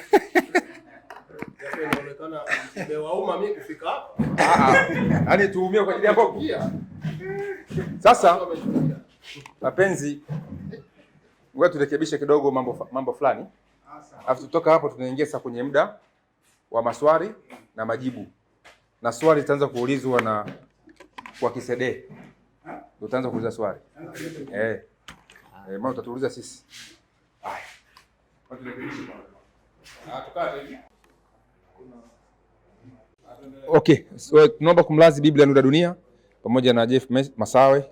Tulitoka hewani kwa sababu ya network kidogo. Kile mambo yashakaa sawa na lote lile mkiliona mtupigie simu tuweze kurekebisha ili muweze kufaidika. Wewe bila kuchelewa, naomba nitoe taratibu huu. Swali litaulizwa dakika 3 na litajibiwa dakika 5. ila kwa sababu tuna hii mada nimeona iko vizuri zaidi, natumia hekima hii. Baada ya dakika 3 kuuliza swali, utapojibiwa tena muuliza swali, atapata dakika ngapi? 3. Sawa? Alafu tena huyo atapata kujibu dakika ngapi? 5. Tumeona kulingana na hii mada tumeiona kidogo, tuipe nafasi. Ila nyongeza tuipe nafasi tu iweze kukaa vizuri. Mnasemaje wakuu? Haya, Kisede njoo. Karibu dakika 3. Naam. Swali langu mimi ni ndogo tu. Mimi najua Ndacha akijibu hapa atakuwa amethibitisha mada yake kama alivyodai. Kwa sababu najuaga hawagi na mada zaidi ya 3. Mwana wa Mungu, Muhammad katuma na nani, majini ni Waislamu. Upangage ulete majini ni Waislamu. Alafu niombe mimi. Sasa swali langu ni ndogo ambayo itakuwa 287. Nataka ili alijibu bila uoga. Kwa sababu naona alianza kutatarika wakati alipomuona Mbogo. Kwa sababu Mbogo anamkomeshaga sana Ndacha. Alipomuona Mbogo anaanza kubabaika. Sasa usimuoni Mbogo. Wewe ona swali langu. Ona swali langu. Mbogo inaonekana mimi singekuleta. Juma alianza kuvurugana hapa kwa kukuona. 287 Qur'ani. 287 Qur'ani. Swali langu ndio hilo. Kwanza tumepata bwana Mtume Muhammadi ni mtume wa Mwenyezi Mungu, na kile alichokuwa nacho shaka tumekitoa. Kama utapinga mwenyewe, pinga kwa hoja zako ambazo hazina kichwa, hazina miguu, lakini uthibitisho bayana. Watazamaji wanaona na wanasikia. Lakini sasa tunaenda kwa akili yako, na ndiko ninakojengea swali. 287 Qur'ani. Na hakika tulimpa Musa kitabu. Unaona, ulisema sisi ni Waraka na Khadija na Bahira sijui na nani na nani, umefikisha ni 5. Sasa ile sisi bado inaendelea. Tulifanya nini? Na hakika tulimpa Musa kitabu. Wale sisi wale tulimpa Musa kitabu. Manake ni Waraka na wengineo kama alivyokuwa nasema. Tulimpa Musa kitabu. Twende kazi. Na tukawafuatisha mitume wengine baada yake. Tukawafuatishia mitume wengine baada yake. Twende kazi. Na tukampa Isa mwana wa Maryam hoja zilizo wazi wazi. Bas, inatosha. Tunapata kwamba Isa bin Maryam wenzetu anamuita ni Yesu.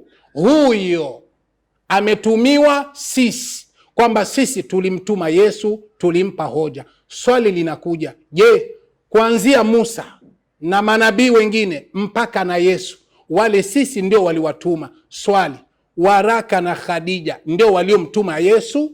Ndio waliomtuma Musa? Sigusi Yesu tu, nagusa manabii wote wanaotajwa hapo, iwe ni Musa, Yesu, manabii wote mpaka Yesu mpaka Isa. Tuliwatuma, tukawapa hoja zilizokuwa wazi. Swali, ikiwa waliompa Muhammad utume ni Waraka na Khadija, je, Waraka na Khadija ndio walimpa na Yesu utume? Ndio walimpa na Musa utume? Asante. Salamu alaykum.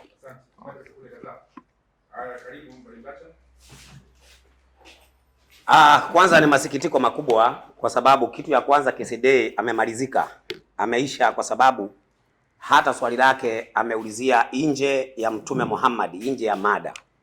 Sasa ameenda kuuliza habari ya Musa, ameenda kuuliza habari ya Yesu. Nikana kwamba tunaogelea Yesu ama tunaogelea Musa. Hapa tunaogelea Muhammad. Hatuogelei Yesu wala Musa. Lakini kwa sababu kidogo nimeona ya kwamba uwezi ukakaa kwenye mada, alafu anasema omba mada nyingine.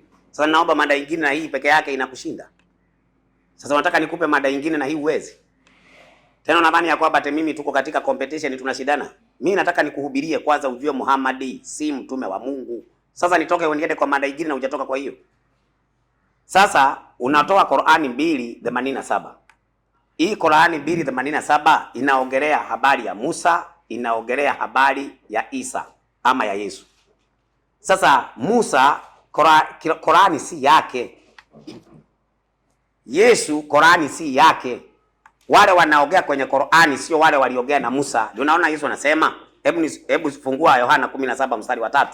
Yesu anasema, na uzima wa milele ndio huu, wakujue wewe Mungu wa pekee wa kweli.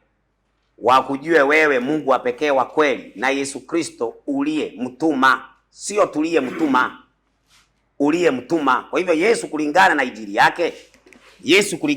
yake, Yesu hajatumwa na wegi na kikundi.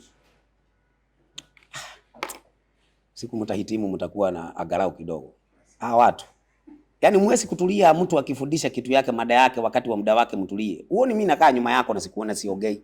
Nakupa tu uhuru uongee. Lakini mimi nikiongea bwana mnanipigia kelele. Sasa mtahitimu lini Waislamu?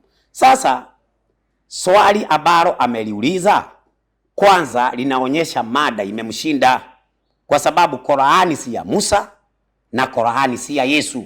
Sasa wale ambao Qur'ani 4:79 inasema wema uliokufikia umetoka kwa Mwenyezi Mungu na ubaya uliokufikia umetoka kwa nafsi yako mwenyewe, umefanya hata mambo yakakupata hayo, nasi tumekupeleka kwa watu kuwa mtume na Mwenyezi Mungu ni shahidi.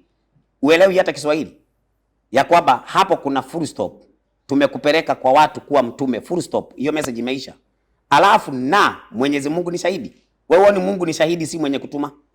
Ndio nikakutolea waliomtuma walikuwa ni Waraka wakiwa na Hadija wakiwa na babu yake Abdul Mutalibu na wale mapadri. Nikakuwekea watu 5 waliomtuma Muhammad na umeshindwa kuwajibu.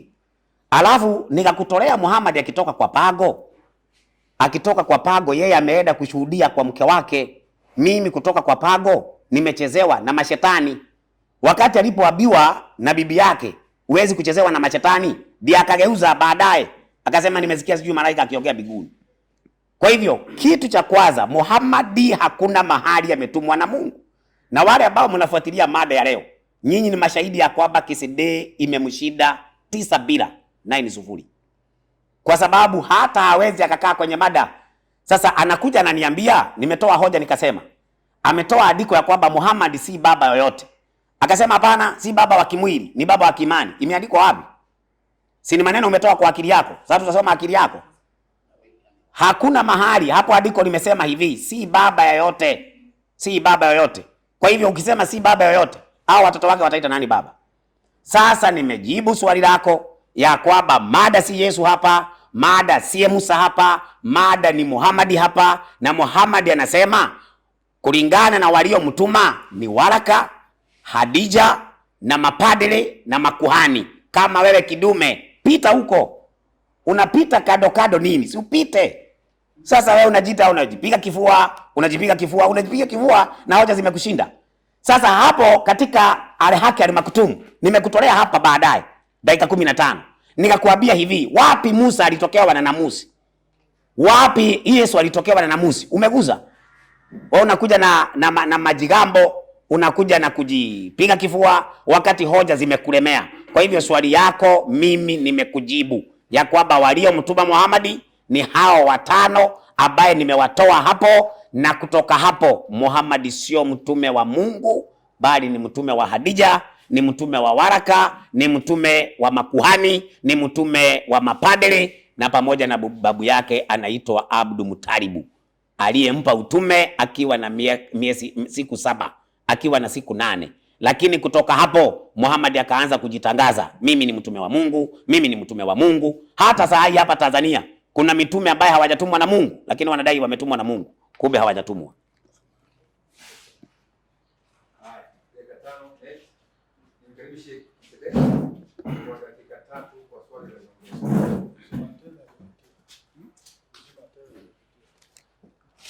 Naam, asante sana mwenyekiti. Nakupa pongezi kwa hekima yako. Ndacha amefika hapa anasema KCD kwanza mimi namsikitikia. Nimengoja masikitiko yako kwangu niyaone. Unikosoe kwa lile nililolisema. Nimekosa. La kwanza ulisema uongo kwamba nilikuwa nimekata sehemu alikosema Wakristo ni manabii wa uongo, nimekata sikuendelea, nikaponda. Nikaendelea mpaka mwisho. Umekuja hapa nikajua utapinga, nikaona haupingi. Maana yake unaashiria bana si Wakristo na mimi Ndacha tuko manabii wa uongo. Asante kwa hiyo baba. Ameitika kwa uwema, tena kwa upole. Ameashiria. Hilo kwanza nakupa pongezi kwa hilo. La pili anasema kwamba hii swali ninaloliuliza ni swali linakwenda nje ya mada kwa sababu inamtaja Musa, inamtaja Yesu. Mada yetu haiko Musa, haiko Yesu. Swali, mada yetu ni Waraka? Mada yetu ni Khadija? Mbona ulimtoa Waraka? Mbona ulimtoa Khadija? Na si mada yetu. Sio kama unaishiwa, unashindwa kujibu mada, unasema iko nje ya mada.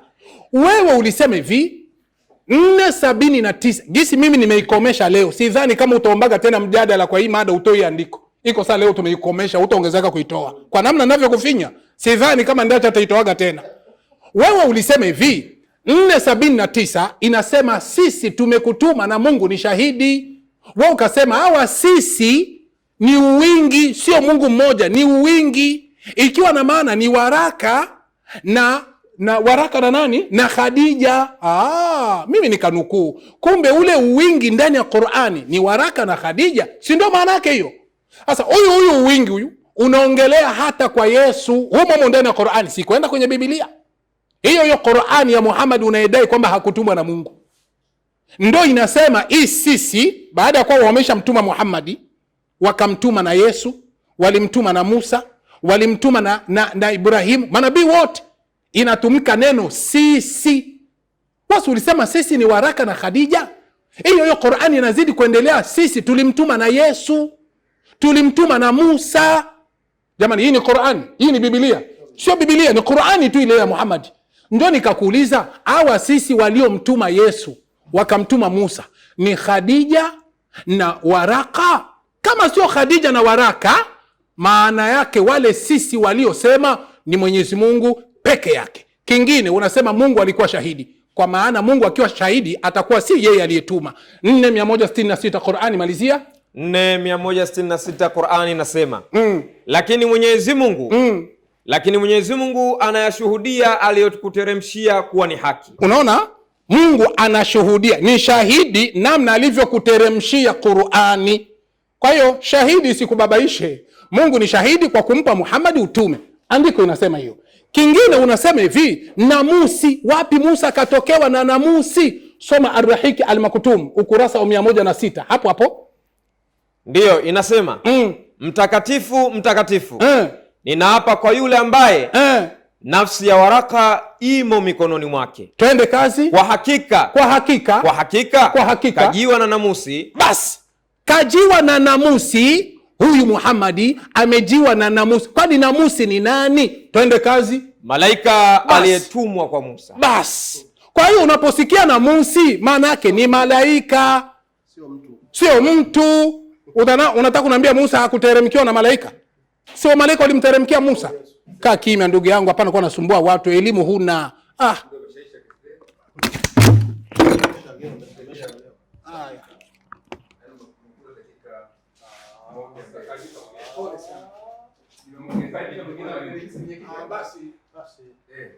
Utamuongezea yeye sasa maneno. Utamuongezea na yeye. Naomba fanya wapi? Hizo mwenyekiti. Wacha mwalimu alalamike kwa kabisa wewe. Sasa sema muongezee basi kama wao. Hoja si kumuongezea, hata sasa kumuongezea kisha basi mwingine. Mwalimu karibu zinaisha. Sasa karibu sasa. Haya, kwanza kitu cha kwanza swali nimelijibu kwa sababu hajasema ya kwamba sijamjibu. Kile amefanya amekuja kulalamika. Kwa sababu hiyo ndio tabia yake. Sababu nimejibu hivi ya kwamba waliomtokea Muhammadi wakamtuma ndio hao kwenye Qur'ani wanaongea. Kwa Musa hawaongei hivyo. Kwa Yesu hawaongei hivyo, na nikatoa aya. Yohana 17:3 inasema uzima wa milele ndio huu, wakujue wewe Mungu wa pekee wa kweli na Yesu Kristo uliye mtuma. Lakini kwa Muhammadi tulikutuma. Lakini Yesu anasema aliyekutuma ni mmoja. Kwa Musa walituma. Sasa ni kitu gani kinakushida kuelewa hivyo? Sasa katika Qur'ani 4:79, isipokuwa mumejaa ubabe, kama mungekuwa mnataka kujifundisha katika hiyo aya peke yake, wacha kutoa aya nyingine ambaye iko tofauti na ile nimetoa. Aya ambaye nimeitoa iko na mkutadha. Mkutadha wake ni gani? Muhammadi anaambiwa wema uliokufikia umetoka kwa Mwenyezi Mungu, na ubaya uliokufikia umetoka nafsini mwako mwenyewe, umefanya hata yakakupata hayo. Nasi tumekupeleka kwa watu kuwa mtume, na Mwenyezi Mungu ni shahidi. Nasi tumekupeleka kwa watu kuwa mtume, na Mwenyezi Mungu ni shahidi. Inaitwa third party katika sentence. Ina maana nitawafundisha mpaka lugha. Wewe ukisema kwamba nimekutuma, na masawe ni shahidi. Ni mimi ndio masawe? Sasa andiko nasema nasi tumekupeleka kwa watu kuwa mtume na Mwenyezi Mungu ni shahidi. Sasa mimi nikakwambia waliomtuma Muhammad Mungu akiwa shahidi nimekutolea. Sasa wewe unakuja unasema ati mada ni waraka. Kwani kuna mahali wewe umesema Musa alimtuma Muhammad? Mada ilikuwa Muhammad ametumwa na nani? Sasa wewe sababu ya kutoka kwa mada ukaenda kwa Musa. Ulikuwa unatoa Musa alimtuma Muhammad? Ulikuwa unatoa Isa alimtuma Muhammad? Mimi nimetoa waraka kwa sababu ni mada. Waraka alimtuma Muhammad. Hiyo nimejenga hoja. Nimetoa Hadija alimtuma Muhammad. Sasa unasema nilimtoa aje wakati ndio mada? Sasa wewe mada ilikuwa Musa. Mada ilikuwa Yesu. Uoni mada imekushinda. Ukabaki tu kujipiga kifua. Lakini wale wanafuatilia, maana wana akili zao, wanajua mada ilishakulemea. Sasa katika hicho kitabu ulichokisoma, kinasema manabii wa uongo walio na tabia baya. Unaona? Sasa kwale ndio unaona katika 24 Mathayo inasema watatokea makristo wa uongo na manabii wa uongo. Sasa wale manabii wa uongo, kwa mfano leo, Muislamu yoyote leo, kwa sababu kuna Waislamu ambao wanaweka bomu, wanaenda kujilipua. Mnaita Waislamu wa kweli? Si mnasema wale ni Waislamu wa uongo? Sasa ina maana ya kwamba tukisema hawa Waislamu ni wa uongo, tunahusika Waislamu wote. Ni wale ambao wanajiita Wakristo na wana tabia baya, hao ni manabii wa uongo. Sasa Yesu anasema wafuasi wake katika 9:41, wafuasi wake wanaitwa Wakristo. Kwa hivyo hao wanafunzi wa Yesu walikuwa ni manabii wa uongo. Qur'ani 5:47 katika hii baruani hii, usome kwa wakati wako, inasema wafuasi wa Yesu, Wakristo. Sasa wafuasi wa Yesu walikuwa manabii wa uongo. Mbona mnataka tu ushabiki? Si ukae kwa mada, nikufunze brother. Kama ni kikombe chukua, nimekupa. Lakini kama ni elimu nitakupa. Muhammad alipotoka kwa pango, msomaji, nisaidie kile kitabu ambaye hajakiguza hiki kinaitwa Ubaga Mkali. Wanasema walimtafuta Muhammad kutoka kwa pango, anakuja anasema nilijiwa na muhitaji wa majini. Hiki kitabu kinanunuliwa katika duka za Uislamu, ambacho kinasema nilijiwa na muhitaji wa majini. Sasa tuambieni, huyu malaika Gabrieli ama malaika Jibrili ambaye mnamuongelea leo, huyu tuambieni ndiye muhitaji wa majini ambaye Muhammad walikuwa naye kwa pango. Mbona hii amguzi?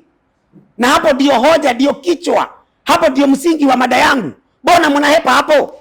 Kama mngekuwa nyinyi ni vidume, kama mngekuwa nyinyi ni wasomi, mngekuwa mshapigana na mahali ambapo nimejenga hoja zangu. Sasa mnaacha tu. Nakuja wewe Dasha hujui kitu. Wewe Dasha, wewe hamna kitu. Lakini wale wanasikiliza, wanasikia hoja zangu, hamjajibu. Wanasikia hoja zangu, hamjanijibu. Sasa katika kitabu cha Yeremia 14:14 nilikuwa nimejengea hoja. Wale ambao hawajatumwa na Mungu bado wanakuja wakidai wametumwa na Mungu. Hata hapa Tanzania kuna watu ambao wanadai ni manabii wa Mungu na Mungu hajawatuma. Ukienda kuwauliza watasema si wa Mungu, si watasema ni wa Mungu. Lakini kile kitafanya tujue si wa Mungu ni kuwa Mungu hajawatuma. Hiyo ndio maana. Kwa hivyo swali lako nimekujibu, na kwa kweli nimekujibu ya kwamba Muhammad alitumwa na waraka, akatumwa na Hadija, akatumwa na babu yake, na akatumwa na makuhani waliokuwa wanakaa Warabuni. Muhammad sio nabii wa Mungu abadan.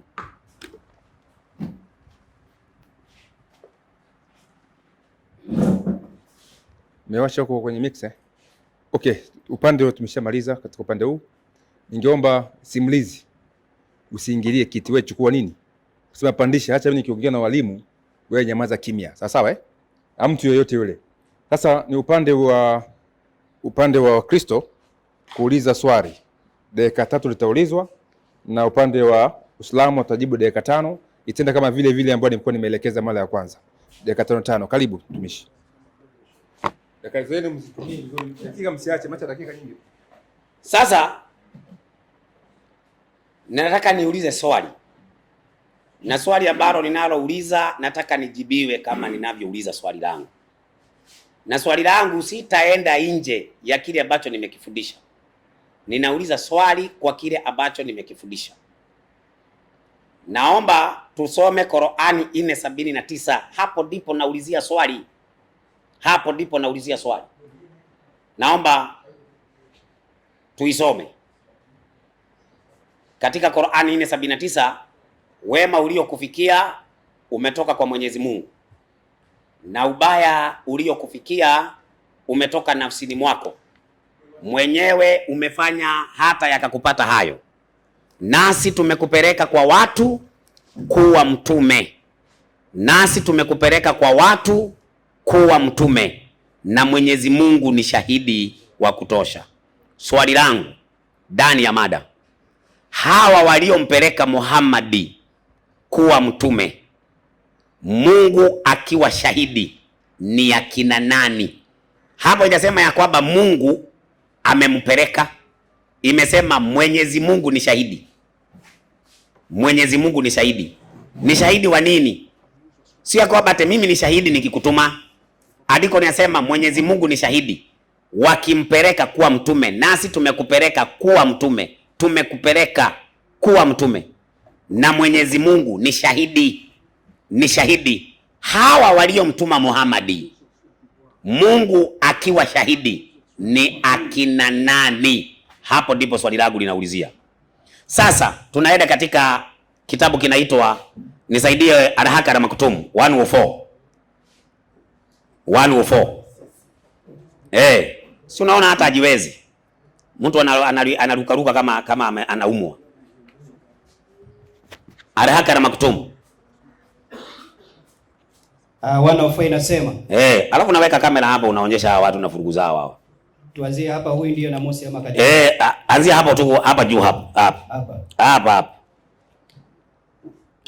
Huyu ndiye Namusi, mjumbe ambaye Mwenyezi Mungu. Anzia juu kidogo, lakini kwa sababu ya muda. Wale ambao wanaogelea hapo, yule ambaye anaogea hapo ni nani? Ni Waraka. Ni Waraka anaongea. Sasa soma katika kipengele ya mwisho hapa, umalizie. Inasema ndio kipengele ya mwisho. Baada ya siku hiyo, ndio Waraka hakuishi siku nyingi. Akafariki dunia na wahai ukasimama ukakatika. Wahai ukakatika. Wahai unakatika baada ya Waraka kufa. Sasa uhusiano gani ulikuwa wa Wahai na Waraka? Kwa sababu Waraka kufa, Wahai unakatika. Kwa hivyo Waraka anasema wewe ni mtume. Waraka ndiye anamwambia wewe ni mtume, na Waraka hakuwa hata Muislamu. Kwa hivyo swali langu 4:79 Qur'ani, nasi tumekupeleka kwa watu kuwa mtume na Mwenyezi Mungu ni shahidi. Hawa waliompeleka Muhammad kuwa mtume, Mungu akiwa shahidi, ni akina nani? Naomba jibu.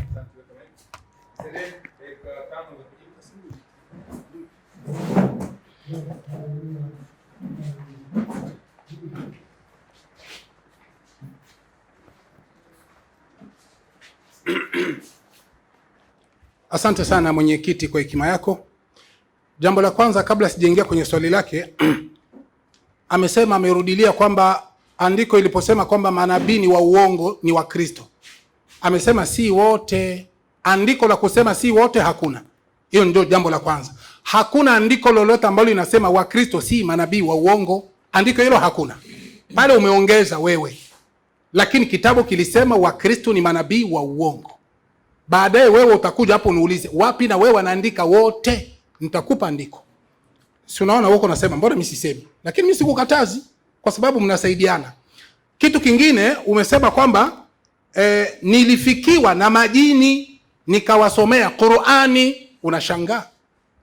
Mtume kufikiwa na majini, mtume akawasomea Qur'ani, inakushangaza. Ndio unataka kutengeneza tu vitu. Sio kama Muhammad ilitumwa na majini. Mathayo 4:1 inasemaje? Yesu alifikiwa na shetani na Yesu akamhubiria maneno ya Mungu. Luka 4:1-9 na Mathayo 4:1-9. Sio maana ya kuisoma, watu wote wanajua. Yesu alitokewa na shetani akataka ampe hoja zake za kumpoteza Yesu, na Yesu naye akampa hoja za kupinga ile maneno ya shetani, lakini alimhubiria maneno ya Mungu. Kilichotokewa Muhammad na kilichotokewa kwa Yesu sawa. Hiyo sio shida. Soma, usikuna kurupuka. Kingine umesema kwamba Kesede hakukataa kuwa sikumjibu. Nilisema hukunijibu kwa sababu wewe ulikuwa unaongelea kwamba eti mimi nilisema kwamba nimemgusa Yesu na hali mada si Yesu. Mimi sijagusa Yesu, nimegusa Qur'ani, kitabu cha Muhammad. Unasema sisi, na mimi nikaulizia sisi tumewatuma mitume, nikakwambia je, Khadija na Waraka ndio wamewatuma mitume? Ukashindwa. Kwa hiyo swali langu haukuweza kulijibu. Nakuja kwa swali lako, unasema hivi, hawa waliompeleka mtume wanaosema sisi ni kina nani kama si Waraka na Khadija? Si ndio swali? Sawa. Sisi ni kina nani kama si Waraka na Khadija? Msomaji, tusomee Qur'ani 15:20 mpaka 21. Saleh Farsi, kisha utatusomea Asili ya Uongofu, ukurasa wa 221. Qur'ani hiyo. Tusomee Qur'ani 15:20-21. Sikiliza, hawa sisi ni kina nani? Ndacha mimi nitakufundisha. Qur'ani hujui, Biblia hujui. Yaani usiwe unathubutu kutanguliza maneno ya kujipiga kifua, haujui kitu. Mimi ndio ningetakiwa nijipige kifua kwa kukwambia wewe acha kuwa unajipambania vya uongo. Soma hiyo. Qur'ani 15:20-21 inasema. Andika andiko hilo, usiulizage tena hilo. Na tumekufanyieni humo vitu vya kuendesha maisha yenu. Unaona bana, Mungu anamwambia Bwana Mtume Muhammad, na tumekufanyieni. Ile sisi bado inatumika, uwingi huo bado unatumika. Twende kazi.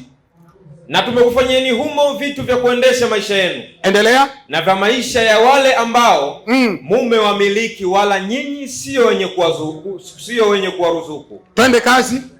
Waruzukaji wa hakika waruzukaji wa hakika ni sisi Mwenyezi Mungu. Unaona, pole pole. Waruzukaji, rudia tena.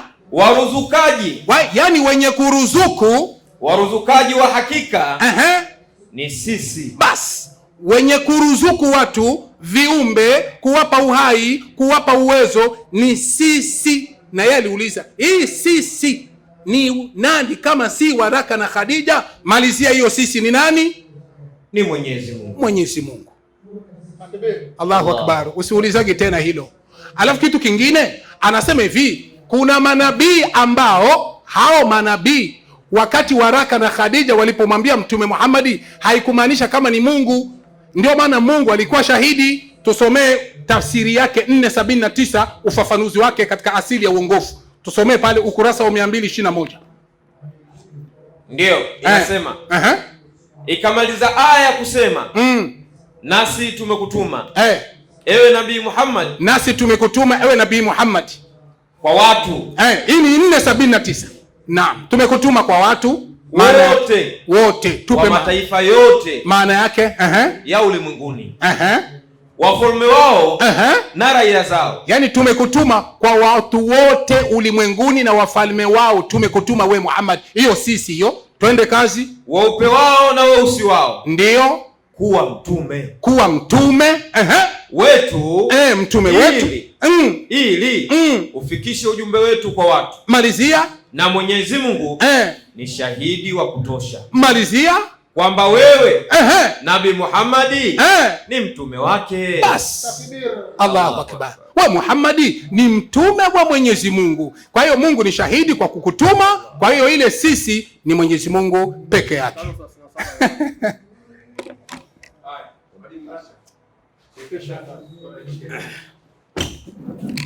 Bwana mwenyekiti, labda tuwe tunacheza mchezo wa karubadika, lakini nikiomba usikilize andiko nililolitoa na swali ambalo niliuliza. Kwa akili ya kisede, mahali popote pameandikwa sisi, anaenda analijibia swali ambalo nimeuliza. Sasa nitarudia aya, alafu na mimi nitoe mahali ingine naitwa sisi, na mimi bado niseme bado ni hao. Soma Qur'ani 4:79. Soma tusikie. Wema uliokufikia umetoka kwa Mwenyezi Mungu. Kila aya iko na muktadha wake. Sikiliza muktadha wa andiko. Wacha kukurupuka tu. Soma msomaji, Na ubaya uliokufika umetoka nafsini mwako. Safi. Mwenyewe umefanya mambo hata yakakufika hayo. Twende. Nasi tumekupeleka kwa watu kuwa mtume. Hapo kuna nini? Kuna koma. Nasi tumekupeleka kwa watu kuwa mtume. Kuna nini hapo? Full stop. Kuna full stop, sio koma. Full stop ina maana ya kwamba hiyo statement imeisha. Tumekupeleka kwa watu 2 mstari wa 14. Na mimi wacha nikutafutie mahali nyingine imeandikwa sisi bado. Jibu swali yenye nimekuuliza. Qur'ani tumeisoma kuanzia mwanzo mpaka mwisho. Tunajua muuna jibu. Soma msomaji. 72 suratul Jin.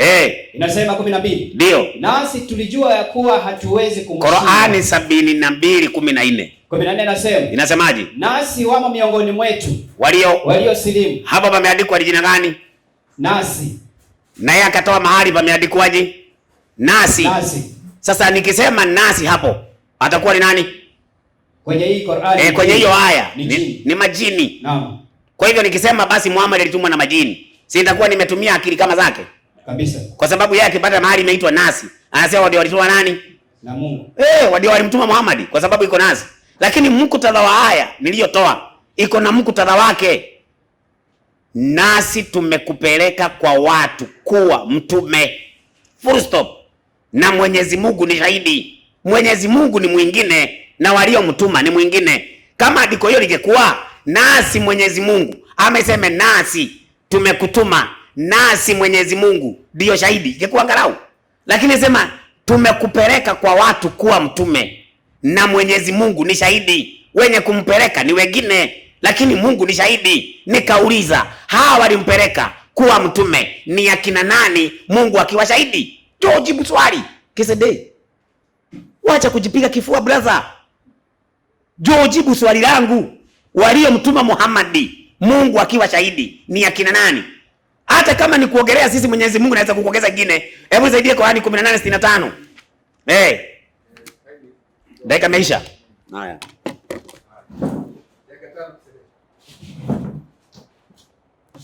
Ndacha, acha kujivika, acha kujifunikia, umeishiwa hoja. Kinachobakia kwa Ndacha ninachokiona, ndugu zangu watazamaji wote kwa jumla, yani ninasema kwa uhakika, siseme kwa ushabiki wala sisemi kwa vita ya mvutano, uhakika wallahi, ninachokiona kwa Ndacha, anasikia tu aibu ya kusema jamani, nimeishiwa hoja. Ameishiwa hoja, anashindwa tu kuja kutamka jamani, nimeishiwa. Ni kuja tu kukakamia kuweza kufunika aibu yake, kwa sababu kile alichokuwa anatarajia na kutangaza naenda kuzima Uislamu kwa hoja hii, inakuja kutokea ni kinyume na hivyo, mpaka anachemka. Sasa anashindwa namna atakavyosema kwamba jamani, nimeishiwa hoja, basi tuanze mengine. Ndo anataka afunikie aibu. Ni aibu Ndacha. Jambo la kwanza, wewe umesema kwamba mimi nisijipige kifua, na hali ya kuwa sijipigi kifua.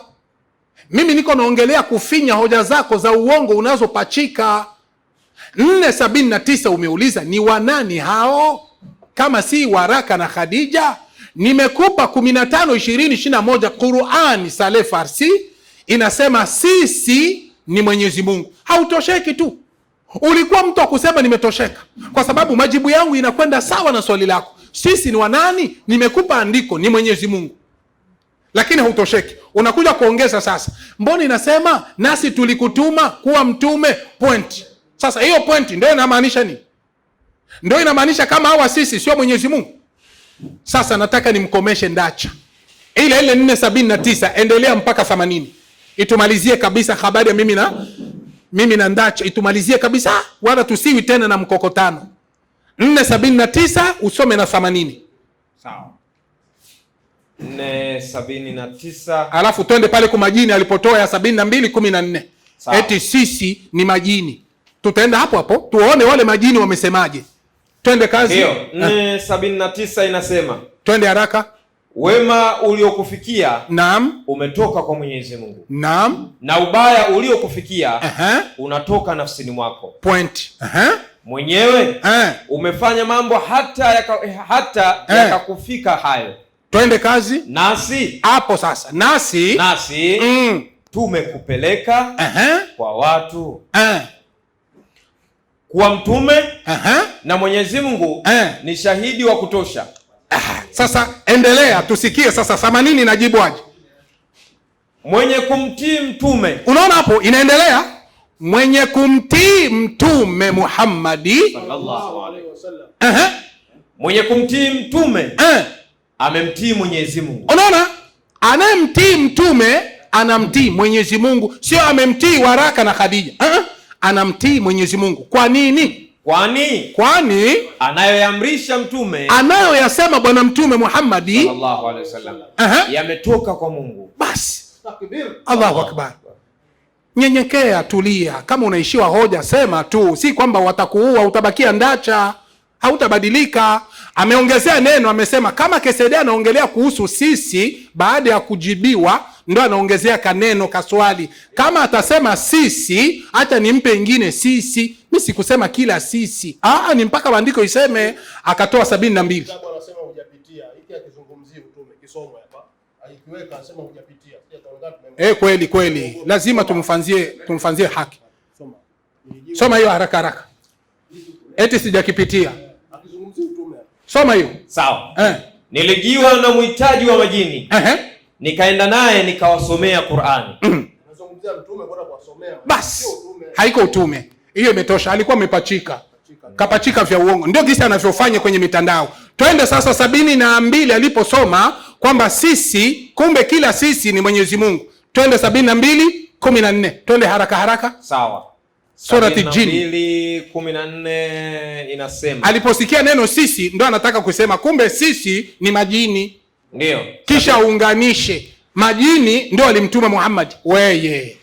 Kwenye Qur'ani huwezi ukapachika, walimu wapo. Qur'ani ndio kitabu chao, malizia hiyo. Ndio, 72:12 inasema. 14, anza 14 alikosoma yeye. 14 inasema. Nasi wamo miongoni mwetu waliosilimu na wamo miongoni mwetu wanaokengeuka. Haya, sasa rudia 12 sasa. Hao sisi ambao tunawapata ni majini. Twende kazi. 12 inasema. Nasi tulijua ya kuwa hatuwezi kumshinda Mwenyezi Mungu. Kumbe hawa majini kwa wingi wao wanajua kwamba hawawezi kumshinda nani? Mwenyezi Mungu. Ikiwa na maana kwamba kuna Mwenyezi Mungu na kuna manini? Tofauti. Kaa kimya wewe, hujui kitu. Piga makelele kwa.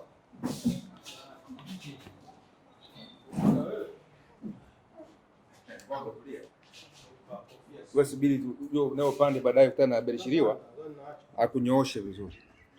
Sasa ule upande wote wa majibizano umekamilika katika dakika 20, dakika 10 na maswali kwa pande zote. Nikifikiria naona kama muda unatosha, tupandishe mada ya pili. Au sio? Nafikiri imeeleweka, tumwache msikilizaji achuje. Ngoja niangalie mada ya pili hapa, niziwekee time.